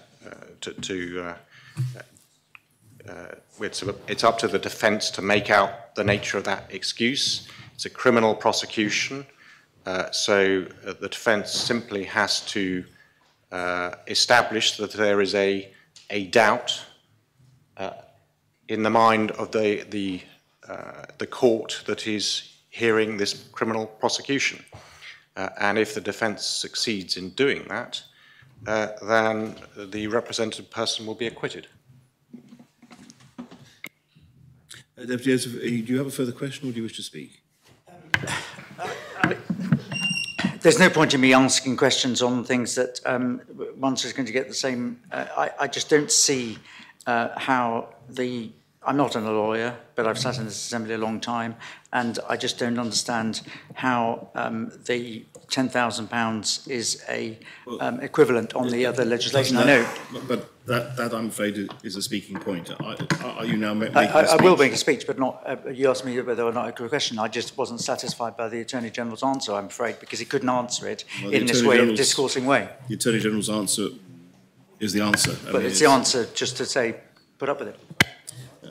Well, one asks the Attorney General and he gives legal advice within the Assembly, and that's the end of the matter. You can ask a further question for clarification of advice he's given, but you can't, in a sense, argue against the advice, but then you turn into making a speech, I think. Very well. Deputy Miller. Thank you, sir. I wasn't going to speak, but I will. I've got 3 points that I'd like to make, which I'll try and make as briefly as I can. Firstly, the question that these regulations are so significant that it will put people out of business. I've been hearing that argument for a very long time in Jersey. There are numerous businesses in the financial services sector that over the years have said they are going to be put out of business because of regulation. And what I have observed over the years is that not only good businesses find a way, and good businesses not only survive, but they thrive. Our fund sector, our trust sector, they have gone from strength to strength under good quality regulation. And I suspect that will be no different here. I think the obligations that are being placed are not onerous, and Deputy Balash listed some information that the representative person had to hold, most of which, for a company, should be publicly available. I didn't think that list was particularly challenging for any service provider. Most service providers will know quite a lot of that information about their clients in any event. So I think we have to be very wary of people running around saying this will kill my business, because it very rarely kills business. Businesses very rarely just lock their doors. If the worst that happens is they sell it to somebody who can deal with proper regulation and governance, and they move on to other things. So I think that we have to be careful not to overplay that. I think we also have to be careful that we are not taking in consultation by the back door. The Minister has said we had a consultation period. There are 8 players in the market. 50% of them responded. And I think we have to be careful that, having to listen to those who have consulted and met their concerns, that we wait till that we then address someone who doesn't feel the concerns were met and has possibly a personal interest coming in at the last minute. And again, we've spent an afternoon debating concerns that have been raised by one person, when 50% of the industry have come back and consulted, and their concerns have, I believe, been addressed. And lastly, I would just say what I've heard this afternoon, there's a degree of people using scrutiny as some form of comfort blanket. And I don't think scrutiny is there to let the rest of us off the hook. We have all been voted in here to make our own decisions, to make our own assessment of the facts and to vote on the basis of what we think, and to suggest that we can just say, well, this is all a bit hard, we'll ask scrutiny to go away and do some more work so we can just vote comfortably, I think is also, I don't believe that's what scrutiny is there to do. So I do support these regulations and I will be voting for them in due course. Thank you, sir. And scrutiny is a comfort blanket. Yeah, it is absolutely a comfort blanket because they're the ones who do the work, the hard work, in terms of trying to find out, and on our behalf, find out more information and do the job, scrutinise. Look at the word, it says it on the tin. I've just got two questions. I rise to the challenge of Deputy Tadia, and I'm not sure, sir, in this reading, I'm not familiar with what I'm allowed to say. I've just got two questions for the Minister. That was, the first one was, economic consequences of this market collapsing in Jersey. Has any analysis been done of that? And the second one was, and it's been a message has been sent to me here, what is the impact on contracts which are already in place if this amendment is passed? Very much, Deputy. Does any other member wish to speak in second reading? Deputy Wilson. Thank you, sir. Again, it was just to ask for the AG for some clarification for the avoidance of doubt, given that the issue of GDPR has come up as to whether or not these proposed amendments actually impact on any of the GDPR regulations that would need further review or any further consideration. Attorney? No, I'm not aware of any. No. Very well. Did you wish to speak, Deputy Wilson? Yes.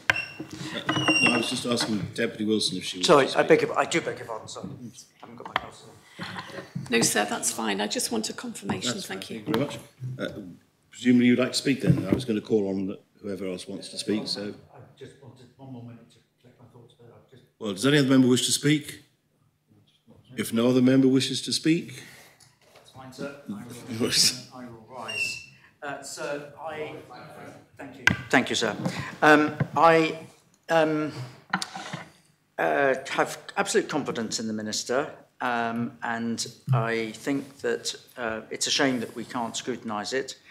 Maybe I have some questions about the principle, about the articles, and I am not in any way, in fact, it was only when I came in this afternoon that I'd read in detail the representations from this third party. But when I did read them, I thought there's really something interesting here, which is not the point that I think is actually the one that people are, members are going to expect me to say. And that is that this does change the nature of the register. I was around when the register was set up. I was around when there was a great excitement that the register was going to be extended and that we could have super yachts on it. I remember then Senator McLean, my assistant minister at the time at Economic Development, handling a lot of these matters, and I remember other subsequent ministers doing the same. And I absolutely want Jersey, and I've always wanted Jersey, to have a gold standard registry operation and that meets good standards, but at the same time is commercially viable and is good for business. And as I think Deputy Ward, another member, said, that we can get as much value out of this important sector. And we operate in a high-value part of the financial services market and all its related businesses. We sell the product of thinking. And I was a big proponent of registers because that could drive wealth and drive activity for the whole of our professional services. And it must be said that it really hasn't met a lot of them. When we look back, this is not particularly about the regulations, but it speaks to the underlying issue, is that we think that we're going to just pass these regulations. And what I want to say is that I don't think by just simply passing these regulations, those expectations of simply putting in a beneficial ownership register, which I think is relatively simple, although I have some concerns about some of the detail of it, but I'm not in a position to argue this on the floor of the Assembly. I want the Minister, in his summing up, to give us some really positive hope, I hope, that this is unnecessary. I hope it's sufficient. I hope it's not a disproportionate. I regret Deputy Miller when she says that she's heard of lots of people moaning about regulation. I've heard lots of moaning about regulation. It always happens, but you have to be pragmatic and proportionate. And you also, surely, this Assembly surely must know something, that there was some pragmatic and not proportionate regulations that have been passed by this Assembly and then implemented by the JFSC, which is why we saw all those JP articles. And not all of those articles may be true, but there may be something, they speak to a regulatory overreach done at speed and in haste. And I'm sure that the Minister for Financial Services would not disagree that there was a lot of speed and haste in doing the matters concerning Moneyval. We got through it, but how much business did we lose in doing so? How many opportunities did we lose? And I want this Assembly to be a pro-growth, pro-good quality business Assembly. I said on previous occasions, there's not enough talk about economic growth. Where's the vision for that registry that was going to be a fantastic, best-in-class British ensign? Other jurisdictions have done so much better than us. Their reputation is not as good as us, sir, in often cases, I'm not going to name any, but other registers, like those in the Caribbean, those across the water not very far away from us, have done much better. They've got an expanded tonnage arrangement. They can have, we are only allowed to have Category 2 status on our, I think it's stated, I'm not going to get into the details, but we can only have the little super yachts. We can't have any big commercial yachts, big super yachts, but we can't have any other commercial things. There is a huge opportunity for Jersey to trade on its really good standing in providing financial services. And I just don't think that the register, and I sense, I hope it's not the case, that the Economic Development Department doesn't want too much review or poking into the register, because it's not a criticism, it's a positive thing to say, let's have a look at this, let's have a look at what we can do better. We are an innovative jurisdiction and we can come up with solutions that other places can't, because we're good at beneficial ownership and we're good at company incorporation and we're good at all these things. But we have failed. And I think that this is basically a necessary thing. I don't know whether it's perfect. I'll have a look at it again and ask some questions post-haste. And I think that we've got to learn. So I regret this is not granted scrutiny. I think there could have been a really good opportunity to make sure that these arrangements were in place. As Deputy Balash said, there was a strong case to review them. It's not difficult. It would have added value. It would have given an opportunity to see whether there are some administrative simplifications that can be put in place. There are alternatives, ways to meet the same objective, and we can actually make Jersey dare I say it, a intellectual property super yacht, super registry. Technology is going to change everything, and we should be ahead of the game. And I think this is requirements, international standards. I'm not entirely convinced about some of the representations that have been made for and against. And I think that it's my only chance to really speak in this Assembly on the shipping register, because we haven't had a debate about it for a long time. But it hasn't met the glorious optimism that it did, and I don't think this is going to do it any better, and I regret that. And so I will vote, because I should do. It's responsible to vote for beneficial ownership, but I regret that at the same time we don't have an opportunity of improving. When you've got to make a change, you try and go further. You try and make an improvement to get even more business and get business off places that are not as good as Jersey. And we're losing all of that. There are a number of issues that we are not tackling in these amendments. The administrative simplification, the increasing categorisation, the service standards that we've had, and I think that we could be doing so much more. And I'm not sure I've got anything else to say. I do think the Minister, in his summing up, I wonder if he's summing up, he could say, was there an alternative to provide this issue of a representative person in ensuring that you get beneficial ownership information. It seems to me that there has been other jurisdictions that have put other arrangements in place. I've no truck with this particular, I'm not influenced by this email or whatever these people are saying, because I agree with them that there may be problems, but I don't know. We take things in good faith, and I think we can do so much more. And did he think about, when he brought these regulations in, and when he discussed it with his officials, did he actually do what I encourage him normally to do, which is pro-growth, no outside financial services? Did he actually think about the opportunities that we can do? I'd like there to be more amendments to this law, not just this. Right, Deputy Scott. So, in order to actually improve, we need to change. And in order to change for some can be painful.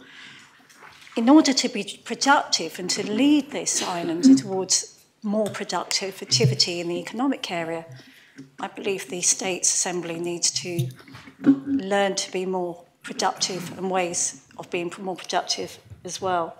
Scrutiny is there for a purpose. It looks at process. And I'm just hoping that if members want to make any kind of, get any value in terms of the time that we spent in discussing this matter, how it came about, that some of the actual lessons learned that we've had a representation at a very late stage of the process, and this is somewhat kind of diverted normal process.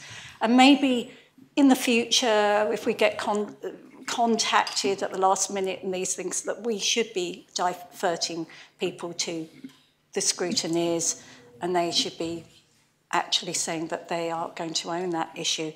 I don't know, but just at this point, I will support the proposition, but I do hope that we might give a bit of thought about how we advance things a little more quickly and productively in future. Does any other member wish to speak in second reading? No other member wishes to speak in second reading? I close the debate and call upon the Minister to respond. Thank you, sir, and thanks to all members who have taken part in this debate, painful as it may have been at times. Particularly I'd like to extend my thanks to the Attorney General for his extensive part in this debate. Informative, of course, not opinionated, not led by opinion, led by facts and information. Sir, I would like to address a couple of questions that Deputy Waugh asked, which are about economic impact. A formal analysis hasn't been undertaken. There are about 2,300, I think, vessels on the Jersey Shipping Registry. There are 8 representative persons. This is not a vast area of the economy. We appreciate that some vessels may choose to deregister as a result of these changes, possibly because they don't want to pass on their know your client information, in which case I'd prefer if they did go somewhere else. We do not expect there to be a big impact on the economy from this perspective. Any impact would be at the very micro level in terms of a business, changing its business model. I don't actually believe that any business has to close down because of this. That would, if they chose to do that, that's their choice. I think these changes basically put the registry where it should be, which is flying the flag for Jersey's reputation. And that's really important because that benefits the registry as well. And from my perspective, the representative persons have a superb opportunity here to really extol the virtues of Jersey Shipping Registry as a result of these changes. Previous to that, they couldn't. And so Deputy Joseph had asked about, it said, when we started off, this was going to be the highest level shipping registry, etc. That's not correct. When this started off, it started off with representative persons just being a post box. Unfortunately, my analysis of the way the shipping registry was set up was it was high volume, low margins. That's what this was. It wasn't extolling the virtues of Jersey's reputation. It was perhaps on the coattails of Jersey's reputation, but actually the shipping registry wasn't set up in a way which effectively backs up the finance sector. And I think now what we're doing is putting the shipping registry onto a level playing field in terms of it now complements the finance sector. Should these regulations pass, it will complement the finance sector in the sense of it will now bear the same level of reputation, or be able to bear that same level of reputation for quality. Deputy Joseph also asked about kind of thinking about the way forward. Precisely because these regulations, I could see how they change the business model for representative persons, but not just that. These regulations change the business model for the registry. We are now going to be looking to those, essentially, representative persons are likely to charge more to do the work that they wish to do. We are therefore likely to be finding customers for the shipping registry who are willing to pay that extra price for the quality that Jersey offers. And so that changes the business model from what I see as a high volume, low margin to one of perhaps lower volume but higher margins. And that's effectively, again, supports Jersey's reputation for quality. It's what we do in agriculture, it's what we do in finance, it's what we're doing in tourism, it's what we're doing in the shipping registry. Jersey as a place, a word, a name that shouts quality. And that's what this does. And so I have asked Ports of Jersey to review the shipping registry. If these are passed, these regulations, I have asked Ports of Jersey to review the business model, how they're going to sell the shipping registry going forward, because I think there are really good opportunities here. And it always disappoints me. I do agree with the Treasury Minister when she says when regulation comes in like this, it also creates opportunity. It creates challenges, but it really does create opportunity, and I think we've got a superb opportunity here. Jersey already stands out because whilst we are a Category 2 register, we are, I think, the only Category 2 plus register. And that means that rather than being limited to vessels of up to 150 gross tonnes, Jersey's registers vessels up to 400 gross tonnes. And that does very much put us in the super yacht kind of area and such like. And so Jersey already has a unique place. Not Category 1, which is unlimited tonnage, etc., but Category 2, which is very much focused on commercial ships, pleasure vessels of up to 400 gross tonnes. And therefore, we are well placed now. I believe, should these regulations pass, we will be well placed to take the registry forward. And that, in turn, will, I think, help the representative persons. I think it's also really important. The Constable of St Mary referred to his work in the past, I assume when he was in the trust industry, of registering vessels on various registries, I imagine, not just Jersey's registry.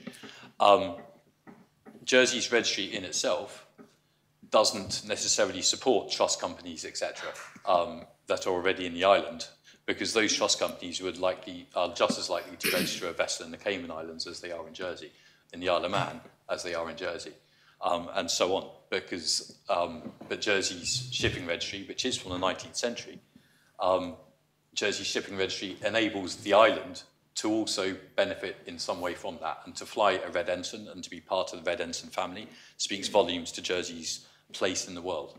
I think that's really, really important. But as it is, trust companies, etc., that register their clients' vessels on the registry, any changes to the registry aren't going to affect those trust companies in any particular way. Deputy War also asked about contracts already in place. A change of law should not affect the contract.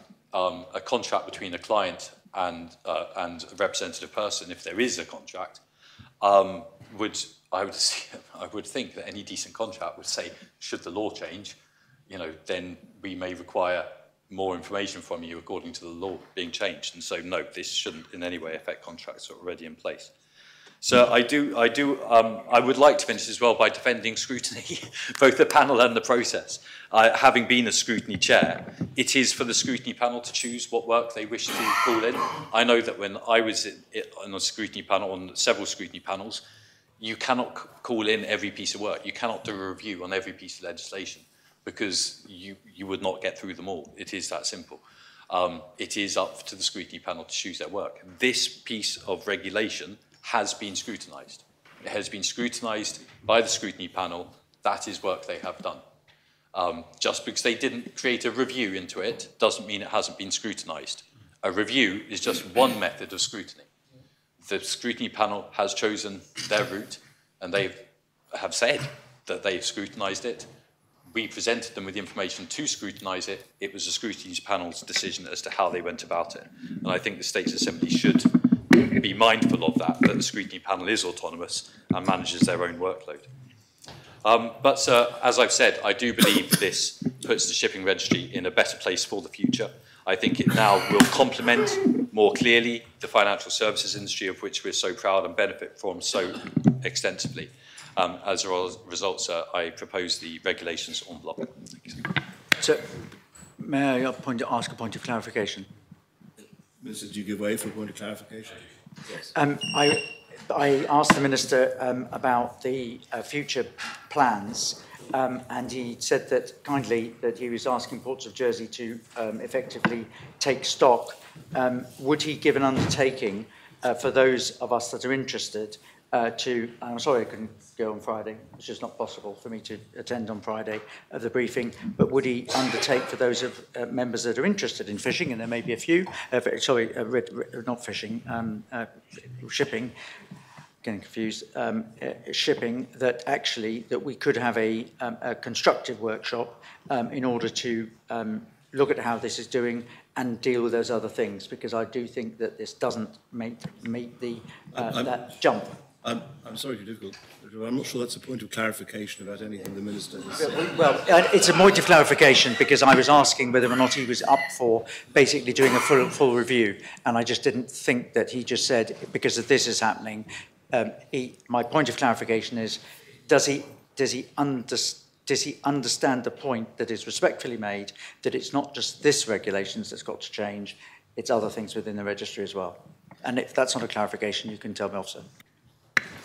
I do understand that, sir. And I will ask Ports and my officers, indeed, in terms of the review going forward of the way shipping registry operates, I will certainly ask them to make sure the States members, including scrutiny, are apprised of that work. Thank you, sir. Do you call for the appeal? Let us call for. I invite any members not in the chamber to return to their seats. The vote is on the second reading. And I ask the greffier to open the voting and members to vote.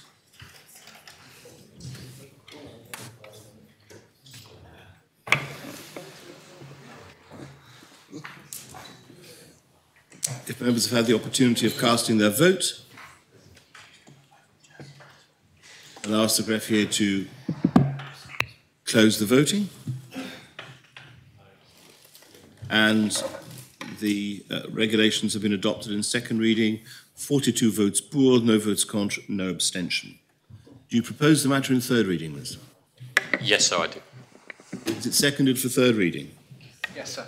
Does any member wish to speak in third reading? No member wishes to speak. Those in favour of adopting in third reading kindly show. Those against? The regulations are adopted in third reading.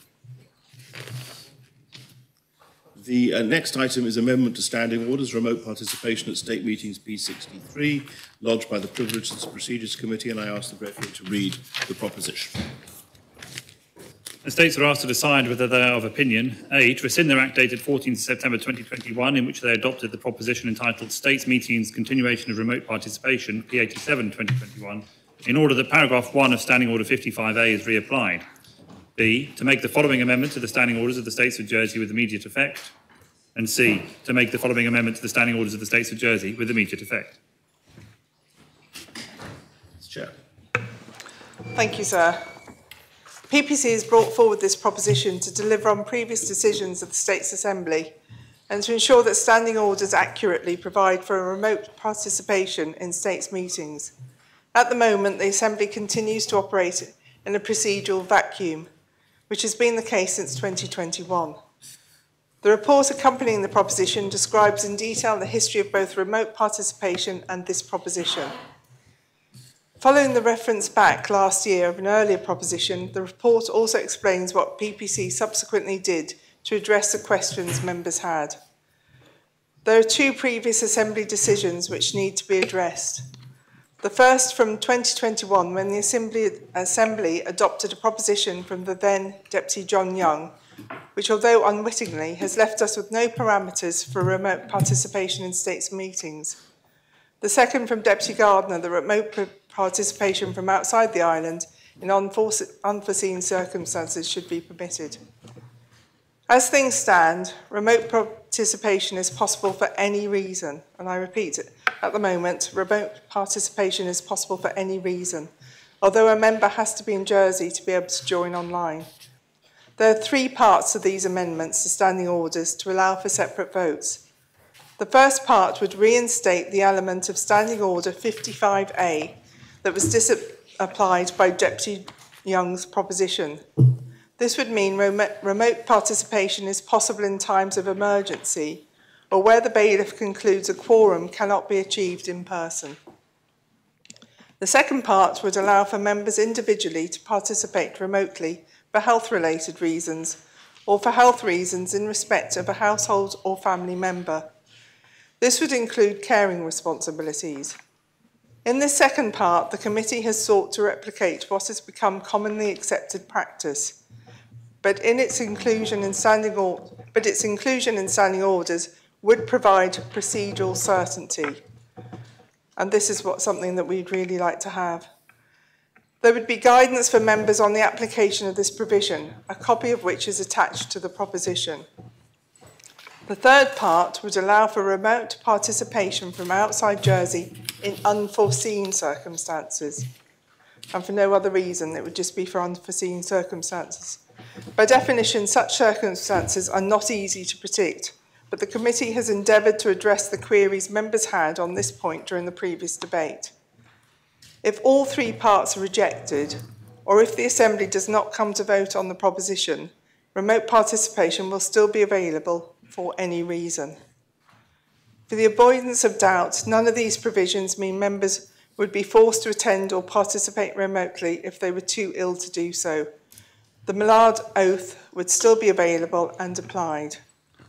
Some, if not all, members are uncomfortable in spending time being seen to talk about themselves, but the procedures of this Assembly are subject to the Assembly's own approval and can only be changed and agreed through a proposition like this. There is no other way but to have a debate. Thank you, sir. The proposition seconded. Very well. I open the debate. Does any member wish to speak on the proposition? Deputy Scott. Thank you, sir. I have some questions for the chair of the for the Privileges and Procedures Committee that I would appreciate her addressing in her summing up of the proposition to enable me to give some thought to it. In the reports has basically said that the current rules haven't been abused, and the chair said she wished to have certainty, or the committee wanted to have certainty.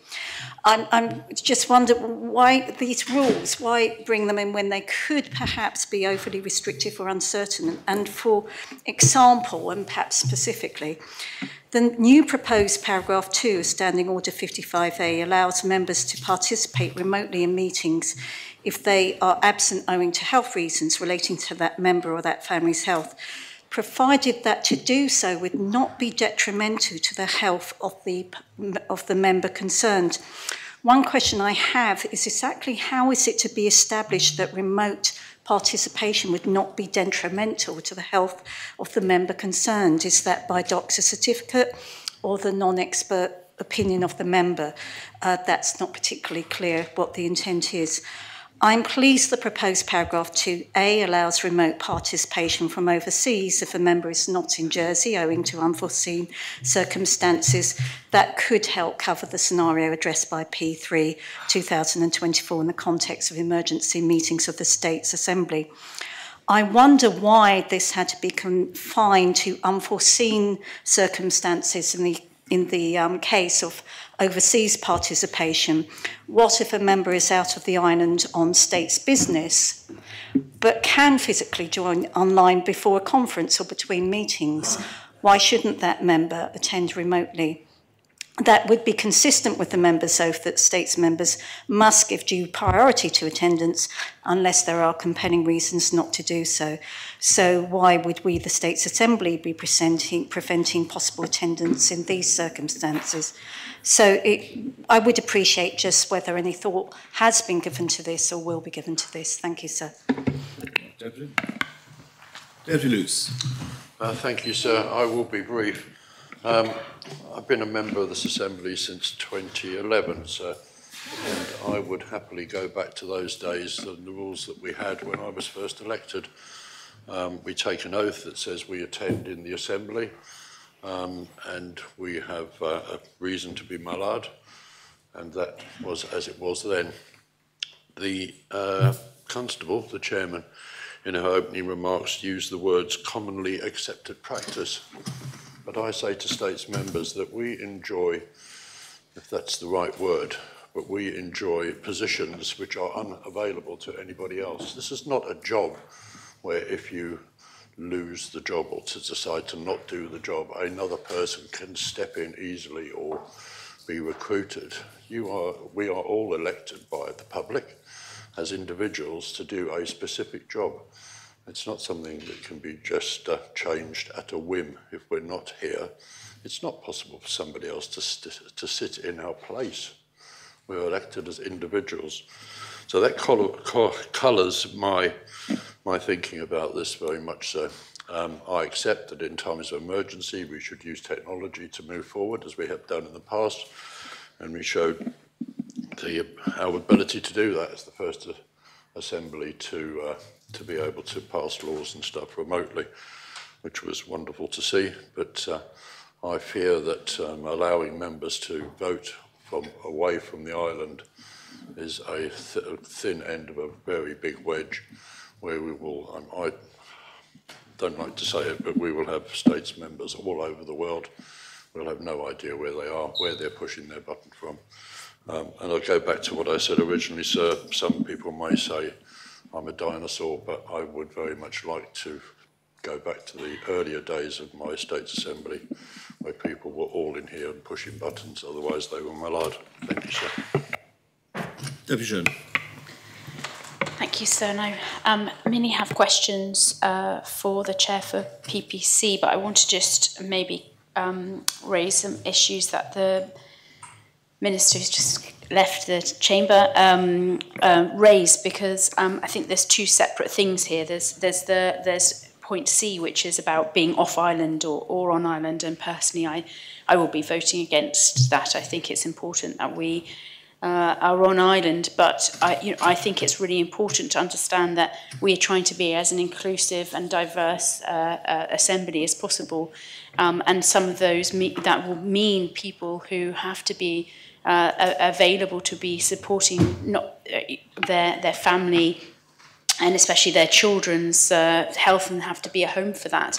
And it really is important that there is that accessibility to be able to go and sign in online, and to have that and still being able to discharge the duties or as a States member. But do that at the same time as supporting family. And I think, and maybe speaking to Deputy Luce as well, this also is not a 9-to-5 job. I also represent 3 parishes. The 3 parishes request me regularly to kind of attend parish assemblies, to attend different events over the weekends. And my children are very accommodating about that. But sometimes they do raise concerns that I'm not there all the time with them, and sometimes when they are needing their mum just to be around to help put the soup on for lunch, and to support them in that while still being able to discharge my duties, I feel that should be something that I could be allowed to do once in a while. And also, not to mention that my husband and his work has been very, very flexible with the fact that they also support, again, the fact is now my child has to be picked up at 4 o'clock, school's finished at 4 at primary school, and that he is able to do that. And sometimes I also need to pull my weight, and he'll be glad that I've said that in public, pull my weight, and there needs to be that flexibility. I had a child the other day off for nearly 2 weeks. I needed that flexibility to be able to be at home, because also my husband's not able to be at home also for 2 weeks, and we had to share duties. But I still feel that I can then still do my duty to this assembly and to my constituents. I would like to ask, though, the chair regarding this is very specific. It's related to health. So again, it's very narrow confines here. But we have an example next year, for example, at the end of April, I believe it's the 22nd of April, we have a state sitting, but that's actually an insert day for many schools. And so I will have 2 children at home, and I will not be able to find childcare.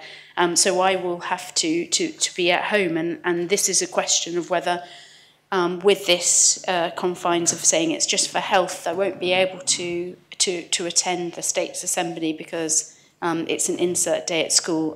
It's definitely not advisable to leave my 2 children at home on their own. They could get up to all sorts of mischief. So I would like to ask if that is defined like this, that is health, or would it be able to, for example, the fact that the States Assembly was put, those dates were put down without our input, and of course that is an official insert day from the states, from the government. Thanks. Very much, Deputy Gardner.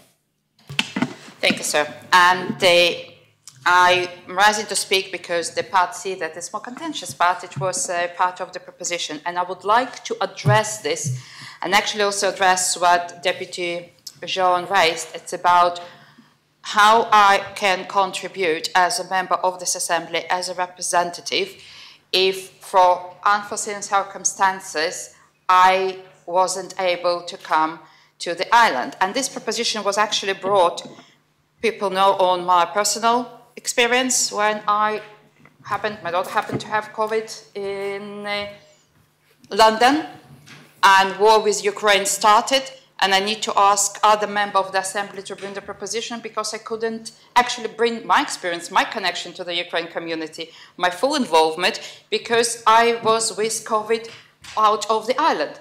And the proposition saying it's not that we are traveling and remotely participating on the holiday from all over the world. It's specifically when remote participation in the state's meeting is permitted in January, and members should be able to participate remotely, but that needs to be obviously unforeseen circumstances, that debated and approved by the bailiff. And I would like to bring another point. I think that over the last 2 months, actually since the beginning of November, we had 2 days of fog that none of the planes physically landed in Jersey. It's nothing that you could do, and it took another 2 days for airlines to catch up. This weekend, we had 2 days of high winds that none of the planes landed in Jersey, apart from Guernsey, and it takes to airline another 2 days to catch up. We're talking about 4 days. It's not that the state's members plan to be outside of the island. If, for example, the chief minister would need to come back on one of those planes and wouldn't be able, this particular paragraph C allowed the chief minister to answer questions of the assembly for the question without notice. What it would be better that the chief minister would not be able to answer to the members of the assembly to their questions, or because of the flight cancellation, and we all know when it's happening, it's not that it's something created, and you can do as much as you can do and protect and plan. This, I think, it's really, really important, and it was, by the way, happened to Senator John LaFondre, that he wasn't able to answer my questions during the COVID, during the war in Ukraine, in the States Assembly, when he could easily log in from London, or from where, I think it was France. And to be honest, my voice is recognizable. I think so. I think that it's secure login. Nobody tried to attend or vote. I mean, it's something that we as an assembly, if we have this opportunity, and it's unforeseen circumstances, why we need to actually strip the right of the representation and the options for the ministers to answer to the assembly if it's happened. So I made my case, and obviously I will be supporting all 3. one of the things that's really, very important, I pick up one thing. It's 22nd of April. It is a Sunday to my daughter too. I know we are not debating, but it's something that needs to be taken into consideration, and maybe PPC would like to look into childcare for officers and the states members if it's happening, if we would like to see us in person here. Deputy Ferry. Thank you, sir. And it doesn't seem that long ago when we had this debate last time, and it got quite confused and then ultimately got sent for a reference back. But looking at this proposition again, I think we've just opened a new government building on Union Street, and there are 6 seats to every 10 employees in that building.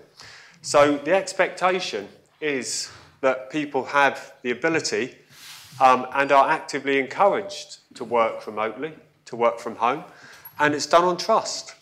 And people still are productive, they do their jobs, they cater for their caring responsibilities that they may have. I think if there's one of the positives from COVID, and there are many positives from COVID, having the ability to work remotely and people being more ingrained in their electronic devices to do their work productively is a positive thing. I also think very often we're spoken about in terms of we are self-employed. I regard myself to be an employee of my constituents, and many constituents zoom in and look at this building and who's speaking and who's here. So I think if we lay that trust to our constituents and they understand that if people can be here, they should be here, but if they have other pulls on their time or their resources, then we continue with the complete flexibility of them attending remotely or not, as the case may be. Because even if you look at today, we've had one member who attended remotely in the morning and was here in person in the afternoon and was actively involved in those debates throughout this morning session and this afternoon session. I also agree that travel is nowhere near as reliable as it used to be, and it comes a time where you have to allow at least 2 days in order to get back to a state sitting if you are travelling during a time which is around the shoulder weeks or days of the next state sitting. Perhaps one solution might be to have an extra mark where if an individual is attending remotely, they are marked as such. They could be marked as attending remotely in the island or attending remotely outside of the island. Because going back to our constituents being our employers, it's up to them to look at what our records are, how we've contributed, where we've been contributing from, and they will ultimately decide whether they want any one of us back in this assembly at the next election. So yeah, I've got very different views to my views that I had on this the first time we debated it, and I look forward to hearing the views of others. Thank you, sir. Very much, Deputy Alex Curtis. Thank you. So I'm sure many members will speak on this, so I will be brief. I'll support Part A, and I currently lean to rejecting Part C.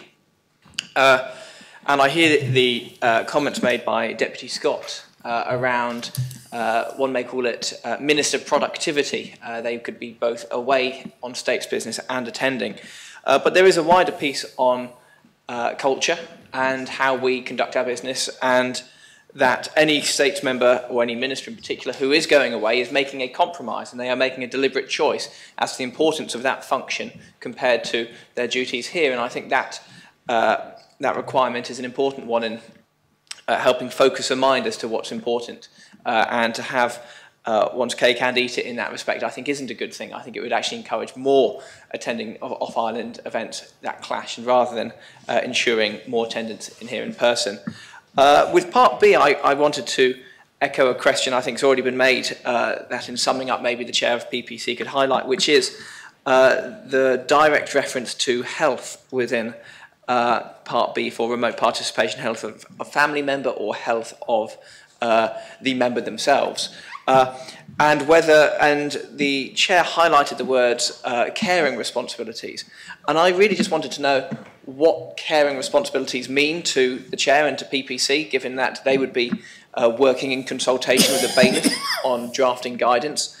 Does caring responsibilities, as we hear, extend to school strikes, though the Minister for Education will tell me that won't happen anytime soon, or any other unforeseen circumstances, or is it purely around a direct health impact, you know, a cold, a flu, you know, broken legs, all the likes, and whether in that guidance the chair has also given thought to whether, as also just mentioned, a declaration at the beginning of a state's meeting as to the purpose for joining online would be given. So a direct health reason to stay at home, it doesn't have to be explicit, or the health of a family member, as I think that again would help with the element of trust and ensuring that this is used appropriately. And I do think it's important that we are in here. I agree with Deputy Luce. I think it's important that we are here. I've heard the comments about changes to flexible working. I think we are already hybrid workers. We are only here on average 2 days in every 3 weeks. Sometimes it's 1 day, sometimes it's 3 weeks. That is an incredibly flexible and job. Ministers have the ability to often schedule their calendar around some commitments. Scrutiny panels have the ability to, if you have to, leave it because being core rate is met often by having a large enough panel.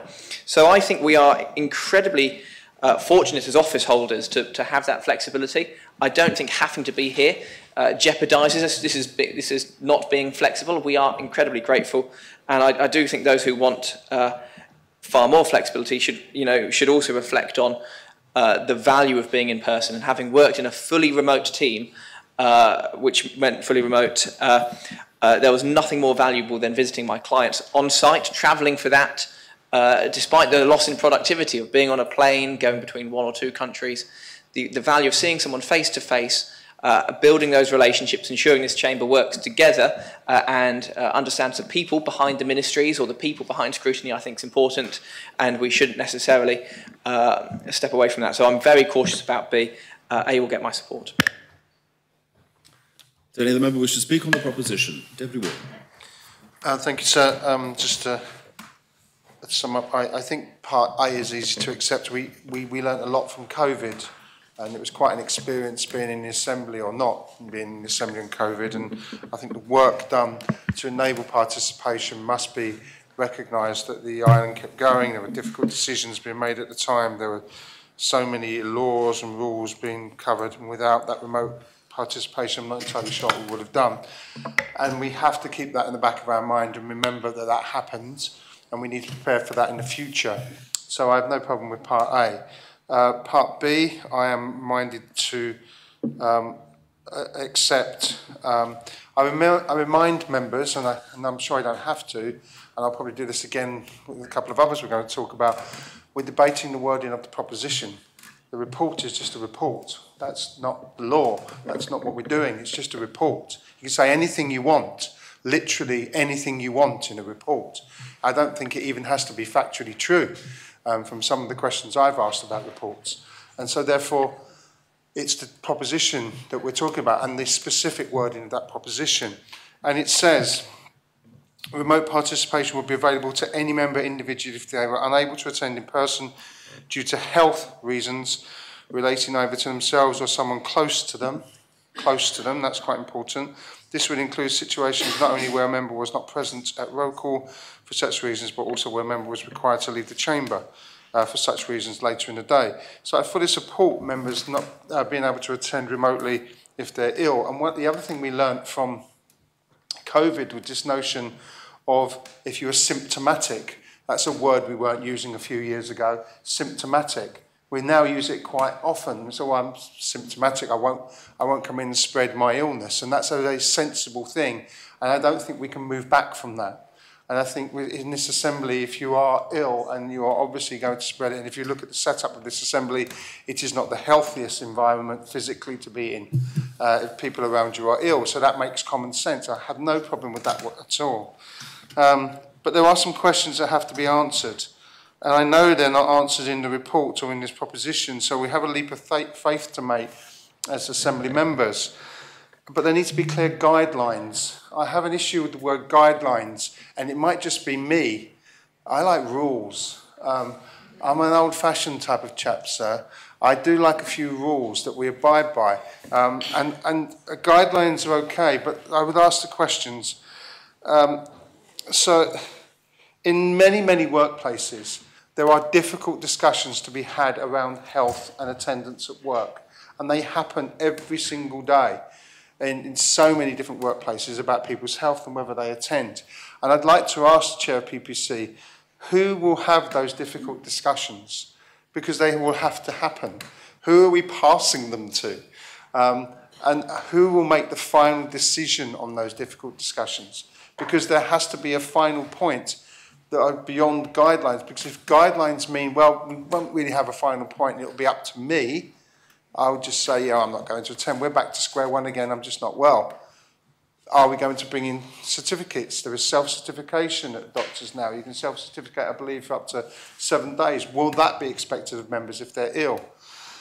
And if you are, there are some questions, some specifics that need to be asked.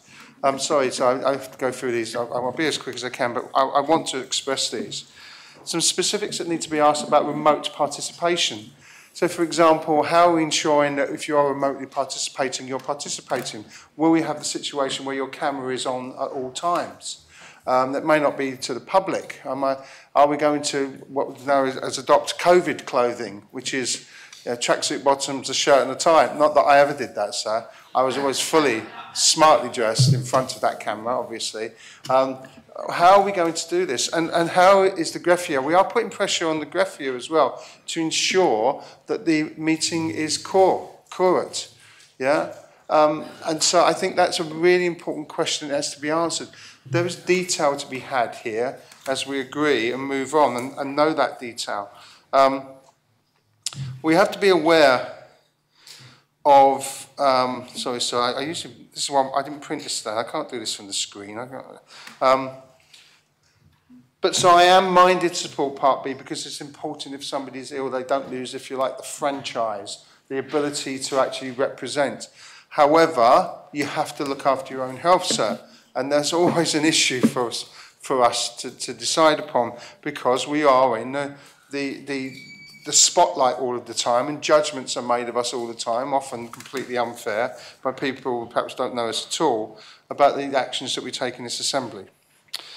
But Part C, so, is where my deepest concerns are linked. And the wording again, and let's look at the wording, is the adoption of paragraph C alone will allow for remote participation from outside Jersey in unforeseen circumstances. So my position is somewhat softened on this because I didn't agree with it at all before. However, I'm struggling to support this part of the proposition. And the reason is the balance between enabling us to represent our constituents in this Assembly and doing so in a way that is equitable. And that's the key to Part C. Again, so we need very clear definitions of what unforeseen circumstances are, and that is an anomaly in itself, a clear definition of unforeseen. How on earth do we do that? Unforeseen. So is missing a flight or a cancelled flight unforeseen, or is it simply bad planning? I'm concerned that we might become laxer in our planning as we make subtle long-term changes to our approach. Why worry about last-minute flights or arrangements when if they're cancelled, you can attend online? You know, I can get a cheaper flight to come back to visit my son in the UK on last thing on a whenever or first thing on a Monday morning. It's the difference between £190 and £33. There's a detail there. So I'll book that and it's okay because it's an unforeseen circumstance. If the flight's cancelled, I can just attend online. So there is a real issue there. And I don't think, and if the wording and the rules are not strong enough, then there is nothing wrong with a status member doing that. But I personally think there is something wrong with a states member doing that. And these are the contradictions that we have to address before we accept such a wide-ranging change to the way that we address ourselves. So if we are to have on-island participation. There have to be very clear parameters, and perhaps parameters is a better word in between guidelines and rules, are parameters. So specific treatments being undertaken. We all know people have had to have radiotherapy in the UK, for example, and it's a very short time during the day, and they may not have really bad side effects, and they're sat around for 6 weeks trying to find something to do. If it was me, I would want to be doing some work and getting on because there's a normality to your life. Do we stop that? Probably not. Probably an absolutely reasonable excuse. What about funerals? Are you going to be... And this is the other subtle pressure on people. You're attending a funeral in the UK, but you can participate online.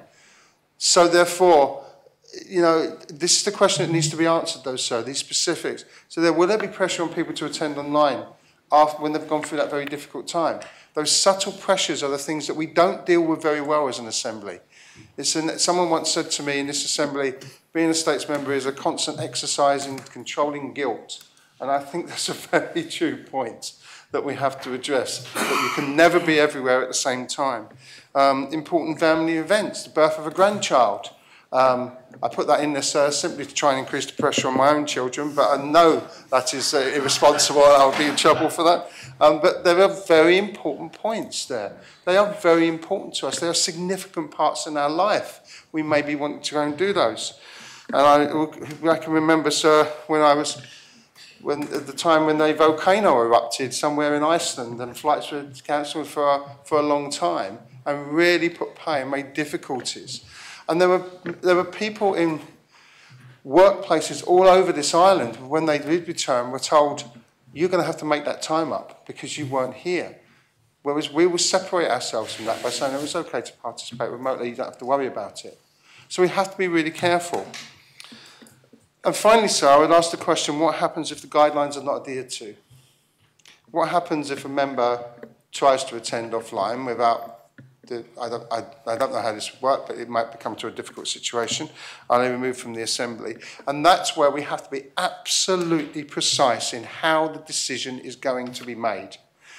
When is the point where we will say you are off island and an unforeseen circumstance, that could be at the very last minute, but you can attend? Will I be attending from an airport waiting room? Are there going to be rules on where we can attend so it's private, so that people can't look over your shoulder at things? There are real specifics here that need to be addressed in terms of attending remotely as well. And these may be slightly pedantic things, but I think we need to answer these questions in any rules or parameters or guidelines that are produced so that we all know where we stand. That makes the decision for us as members, as individuals who have to participate and represent our constituents and have to be responsible for that representation so that we can clearly say, this is the reason I was or I was not attending the assembly at that time. And so making general statements to say it's okay to attend when you're off island needs some precision behind it. Making statements to say it's okay to attend when you're in ill health needs some precision behind it. But the first one, sir, I hope, sir, that we never have the situation of COVID again. But if we do, we will have to adapt in the way that we did before. And so smartly and intelligently by the Greffier, and I think we should all recognise that. So, sir, A and B for me. C, I'm not convinced at the moment. This is one of those rare debates where I really don't know what to do with C. But I've raised my concerns and hopefully they can be answered. Thank you, sir. Very much, Deputy Miller. Thank you, sir. I'm not going to say a great deal because I do agree with a lot of what's already been said by Deputy Ward and Deputy Curtis and Deputy Luce. My difficulty slightly is that I don't necessarily agree with everything that Deputy Ferry said, because I think Deputy Ferry seemed to suggest that the public would be quite forgiving and quite accepting of members not being here. And I certainly do not believe that's the case. Perhaps I've misinterpreted what you said. I think we have to remember that in the view of the public, we are asked to be in this assembly 1 week in 3. And beyond that, we have a huge amount of flexibility in terms of how we organise our workload. There have been several times this year we've only been here for 1 or 2 days. And what I've seen online, that when people do look in, when they do look online and see an array of empty seats, they get very, very cross about it because they think we should be sat here participating in debates. And I have explained a few times that people are allowed to go for a tea break or a comfort break. But the public do expect us to be here. And I think it's important that we recognise that. And I think that should be the rule of thumb. Really should be that remote attendance is only in exceptional circumstances, and I also think that exceptional circumstances is in the case of illness, and I also particularly have problems or concerns with participating off island, even though I'm sure there will be times I may come to regret that. And the other thing that I would just say, because it's been mentioned a couple of times, and I really do hesitate to say this because I really do want to support a diverse assembly. I have worked in places where if you are off with a sick child, you either have to make the time up or that's unpaid leave. And again, I think to suggest that States members and GREF officers should be given special childcare amendments for an inset day in April, that will not go down well with very many working parents. There are working parents in December will be having to negotiate very hard with their workplaces whether they can get time off to go and see the nativity play. Many people simply do not have the flexibility that we have. And I absolutely do agree that we do need to be cognizant of the demands of working parents, but I think we also have to be cognizant of the fact that some people have it very much harder in the public sector in very many jobs, and they also have to juggle childcare and to seek special treatment for people here, I think is quite a difficult ask with the public. So those are my observations, sir. Thank you. Thank you very much. Deputy Taddeo. So I think it's absolutely correct that we're often levelled the unfair argument, you only work once every 3 weeks, don't you? Clearly that's not the case, but I think it is important that the public-facing image of what we do in this assembly, even though we know we've got other roles, this is what people see, and they do see us here. And so there is both a requirement for us to be here for a couple of days, sometimes 4 days, every 3 weeks or so. Occasionally it's 2 weeks. There are, of course, the school holidays. I've never quite understood why a parliamentary assembly necessarily follows school holidays. We're not a school, although increasingly it does feel like it sometimes. But I'll leave those arguments for another time.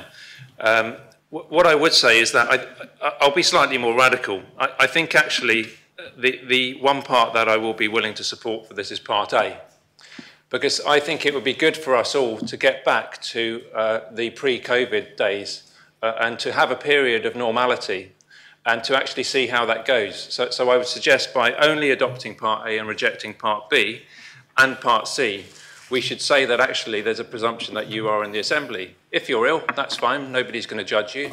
People do get ill.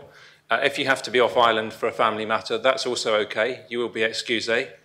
If you have to go to a funeral, it's normal that members stand up and say, sir, I won't be here at 12 o'clock or I won't be here just after lunch because I'm at a funeral.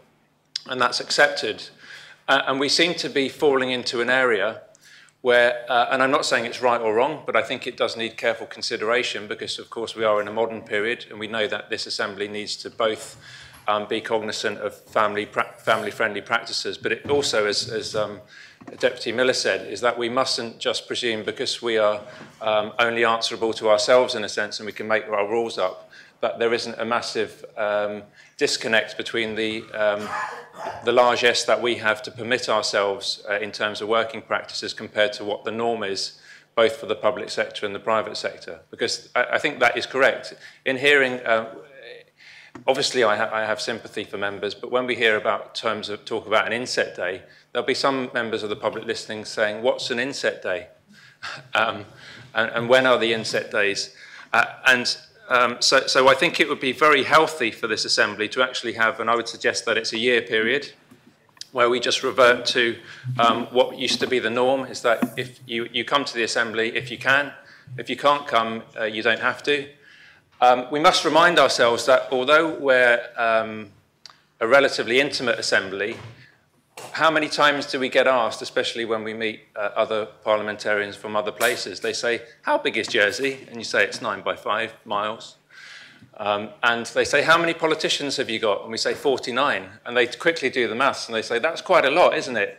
Because in St Lucia, we've got about 180,000 people, and they might only have, I think, about less than 20 in their lower house and maybe 11 or so, roughly. I'm just trying to remember in their upper house.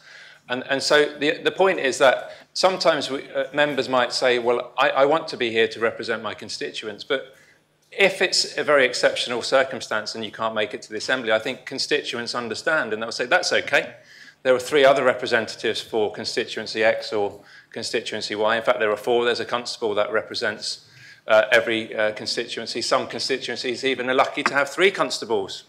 That's not the case for St Helier. They have to share a constable between the 3 big districts. But we're not getting into a constitutional debate here, sir.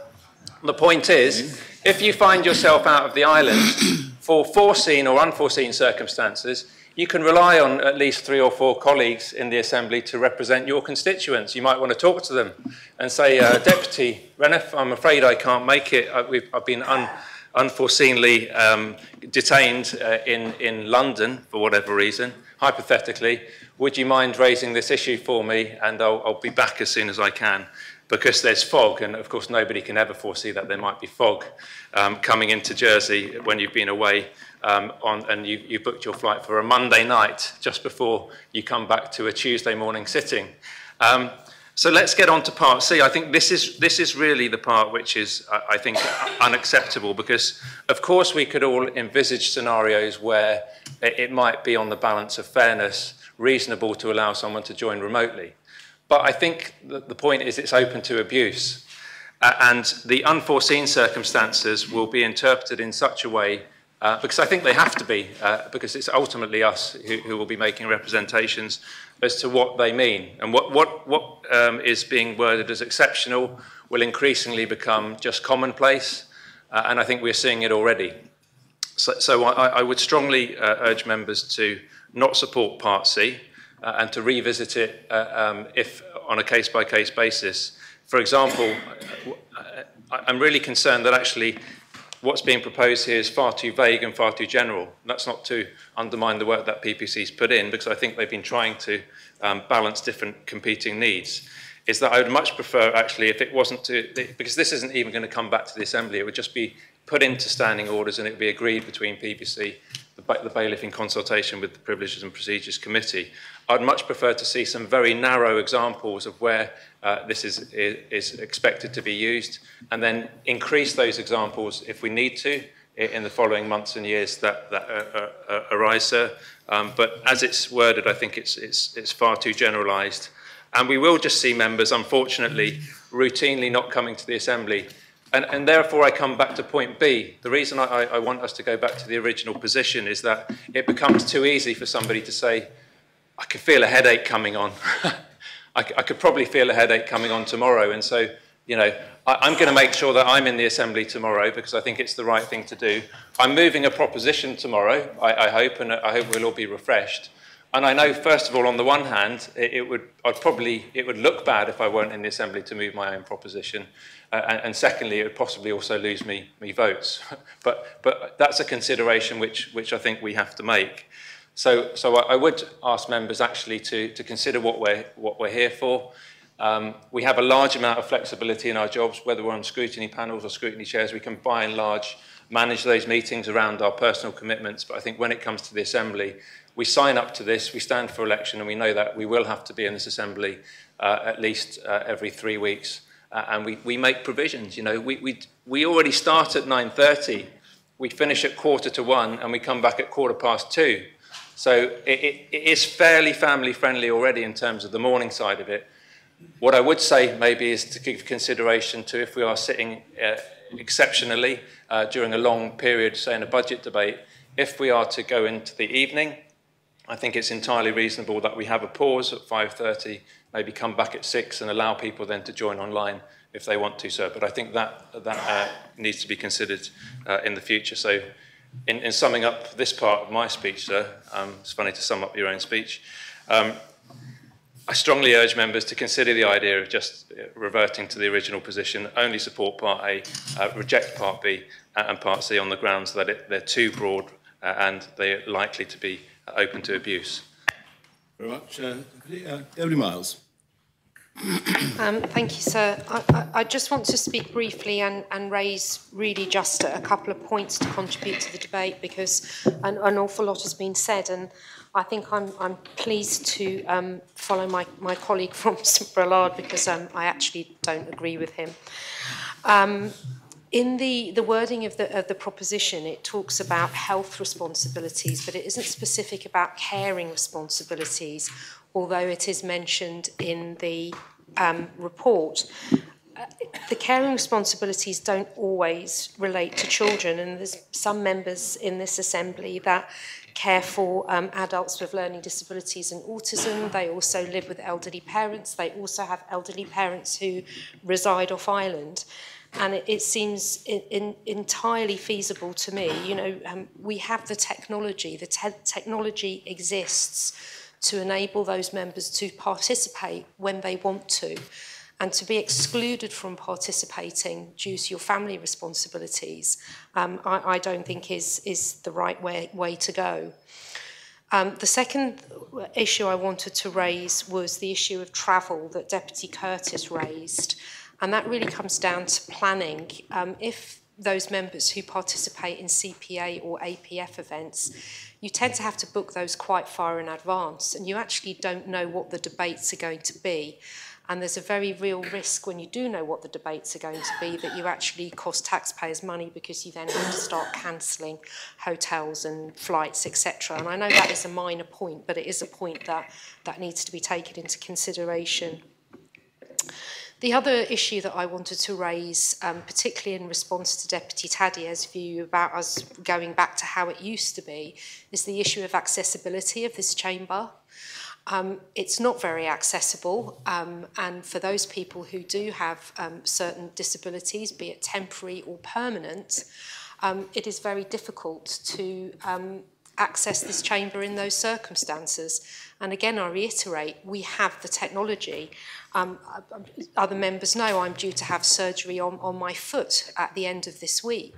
I will be off my feet for 6 weeks. I will physically not be able to attend the assembly in January, not only because I can't get up the stairs, but I also couldn't escape during a fire, and I actually wouldn't want to be stood on by people who keep passing me to and fro.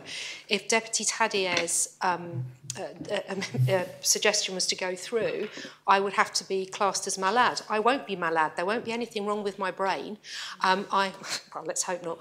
I just simply will be not able to access this chamber. And the final point I wanted to make, and it might be a controversial point, but I do want to say it. Some members, particularly the younger members, may have things that they want to achieve in their life that is difficult to do when you are a States member. You might want to go and climb Everest. You might want to do a leg on the Jersey Clipper. And it is very difficult to be able to fit in those things, given that you have to be here and given given the oath. And I think sometimes that can act as a disincentive. And I also want to take exception, I think, with some of the things that Deputy Miller said over childcare in particular. I think we have to do things particularly differently, particularly if we want to attract women into this assembly. That's all I have to contribute, sir. Thank you very much, Deputy. Deputy Alves. Thank you, sir, and I'm pleased to follow the previous speaker. I wanted to start by offering some clarification around the clash next year with inset days, sir. On PPC, we make every effort to avoid school holidays, avoid school holidays as much as possible. The term dates are published on gov.je, and actually we published our sitting dates well in advance this year. They were published in July. And those term dates were followed, the ones that are on gov.je. Unfortunately, inset days are actually set by the schools. So centrally, even education centrally, does not have power over that. That is up to the school to decide.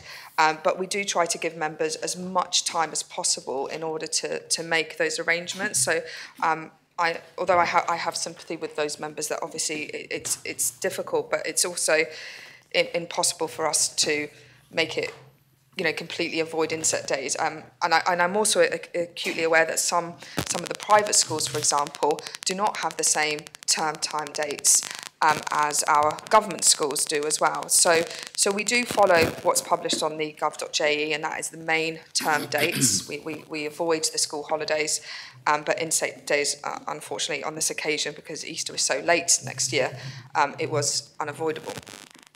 I also just wanted to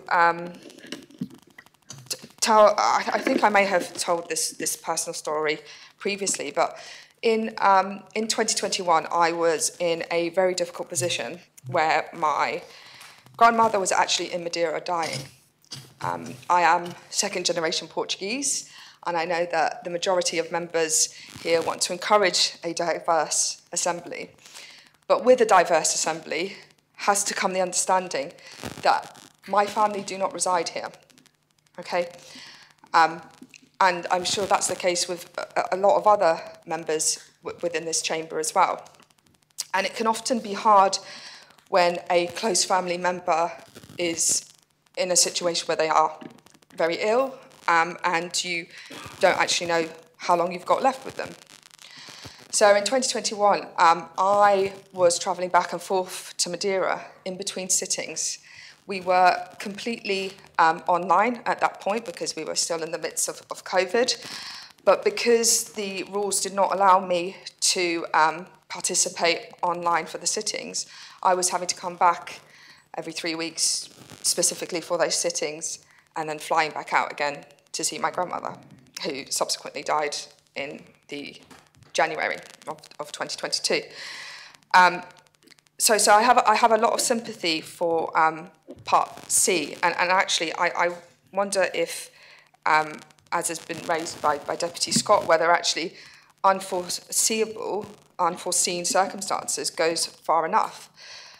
Because I was able to, there's been a lot of talk about supporting our constituents and whether the public are forgiving or not. So while I was away in between those sittings, I was able to support my constituents to the best of my ability. I was still at the end of the phone, I was taking calls, I was doing all of those things, and I was providing the services that I could, which would have been to the same extent as if I was on the island. So I do wonder whether C actually does go far enough, because ultimately, sir, I'd like to think that everybody in this assembly, and I certainly do, I want our assembly and the provisions of those assemblies of the assembly to be as inclusive and accessible as possible, sir. So I will be supporting every part of this proposition, but I do wonder whether there is scope to maybe look into something. We've also, Deputy Ward also mentioned their off-island health treatment as well. If we want to be inclusive as possible, I think that is an area that we maybe do need to look at. Thank you, sir. Thank you very much, Deputy. Does any other member wish to speak on the proposition? Deputy Dublé. Thank you, sir. Thank you, sir. I'm trying to gather my thoughts on this, because I thought that we had discussed many of these issues and settled them, and it was my understanding that this was an assembly that was aware of the importance of diversity. And actually, there were some interesting conversations in the coffee room earlier, and perhaps we've forgotten about the importance of diversity. And it's a word that's used quite a lot, and maybe quite a popular word at the moment, because, of course, it's the fair thing to do, isn't it, to make sure that everybody can participate. That's fair, that's the right thing to do. But it's not just about fairness. Diversity is important because studies have shown that diverse groups of people make better decisions, and groups of people who are representing a larger group. So that's what we're here, right? That's what we're here for. That's what we're doing. We are representing the people of Jersey. And the people of Jersey are diverse, incredibly so. All sorts of ages, races, genders, beliefs, and it's our duty to try and think about all of those different characteristics and all of those different points of view. And we can do that a lot better when we have a diverse States Assembly. And I've been in this Assembly for 10 years, sir, and the diversity has increased, and a lot of other things have changed as well. I think it was Deputy Luce that said he would go back to 2011. Now, that was 3 years before I was a States member, but former Senator Valois, who was a good friend of mine, was a States member at that time, and I saw her experience. And things were very different. When I was first a States member in 2014, I think former Senator Valois and myself were one of only 2 women under the age of and actually, in fact, former Senator Moore, Deputy Moore as well. There were only 3 of us, I think, who were women under the age of about 60 or 70. It wasn't a diverse assembly at all. There wasn't that shared understanding of the fact that people would have caring responsibilities. And it's not just children. Deputy Miles mentioned it's not just about children. I think we've had, in recent years, many members who have had spouses or family members who have been seriously ill and passed away whilst they have been States members. And we need to understand that we are not machines. We are human beings, and we are here representing and advocating for and legislating for the experiences of real human beings. And we cannot deny those human parts of ourselves. And those of us who have characteristics, and we're perhaps caring for children or elderly relatives or disabled spouses, those of us who have those characteristics must be allowed to contribute to the same extent that those who have the privilege of not being disabled and not having caring responsibilities. We must be allowed to participate on the same basis. I cannot stress to members how important this proposition, and I'm specifically talking about Part B today. I cannot stress how important it is that we approve it today. Because if we cannot present a working environment that is accessible to those with disabilities and caring responsibilities, then we are going to see the diversity of this assembly decrease at the next election. And that is bad for democracy, and it is bad for the people of Jersey. And we should all care about that, no matter what our personal characteristics are, no matter what our gender is, no matter whether we personally have caring responsibilities or if we don't. I think Part B, previous speeches have mentioned that it's not specific enough, and I think it is, actually. I think we've heard some speeches that are asking for more and for it to go further, and I think that does need to be looked at. But it's very narrow. It's about health issues. You would only be able to access this, and I'm not referring to Part C at the moment, Part B. You would only be able to work remotely if your health needs prevent you from doing so, or somebody that you have a caring responsibility for. It's not that broad at all. And so I'm a member of PPC, and we have worked on this for months, and we've had these discussions, and some of them have been very challenging, and we have challenged each other, and there have been several iterations of this amendment. And we have, I would say, scrutinised it. We've examined it very closely and challenged each other. And I firmly believe that we must approve this today. Previous speeches have mentioned other workplaces. I think it was Deputy Miller, that other workplaces have it harder than us. Yes, they do. And some of us have been working exceptionally hard in this assembly for many years to legislate for making those workplaces more inclusive for those islanders who need that. Just because situations may be worse or comparable in other workplaces doesn't mean that we should accept a bad situation here. And I firmly believe that we should also be continuing to work for islanders who are in workplaces that aren't inclusive enough. And in fact, my scrutiny panel will be looking at this and some of the legislation under social security soon. Also, we're talking about this as if it's, some are using the term job and work. This isn't a job. Yes, we work, and we work very hard. And again, that's something that Deputy Luce cast his mind back to 2011. I think members now do a lot more. I remember in my first term, it was either the first or second summer that I was a States member, and I came into the States Gref and I wanted to lodge a proposition, and I was told, oh, we don't usually get members doing this in the summer. The volume of work that members are doing is increasing more and more and more, whether they're in government or on the backbenches in scrutiny. I think there is not a member here who doesn't take this work, and actually it's not a job, it's a vocation. It's certainly a vocation for me, and I think it is for many members. We take this very seriously, and those who need to use the remote participation for health reasons, their own health or the health of people they are caring for, they are asking to do that work. They're asking to be able to continue to carry out their vocation and not to be disenfranchised from representing the people who have elected them. And what are we here for if not to promote democracy? I can see members rolling their eyes, and it's really disappointing, because any one of us could become physically disabled overnight.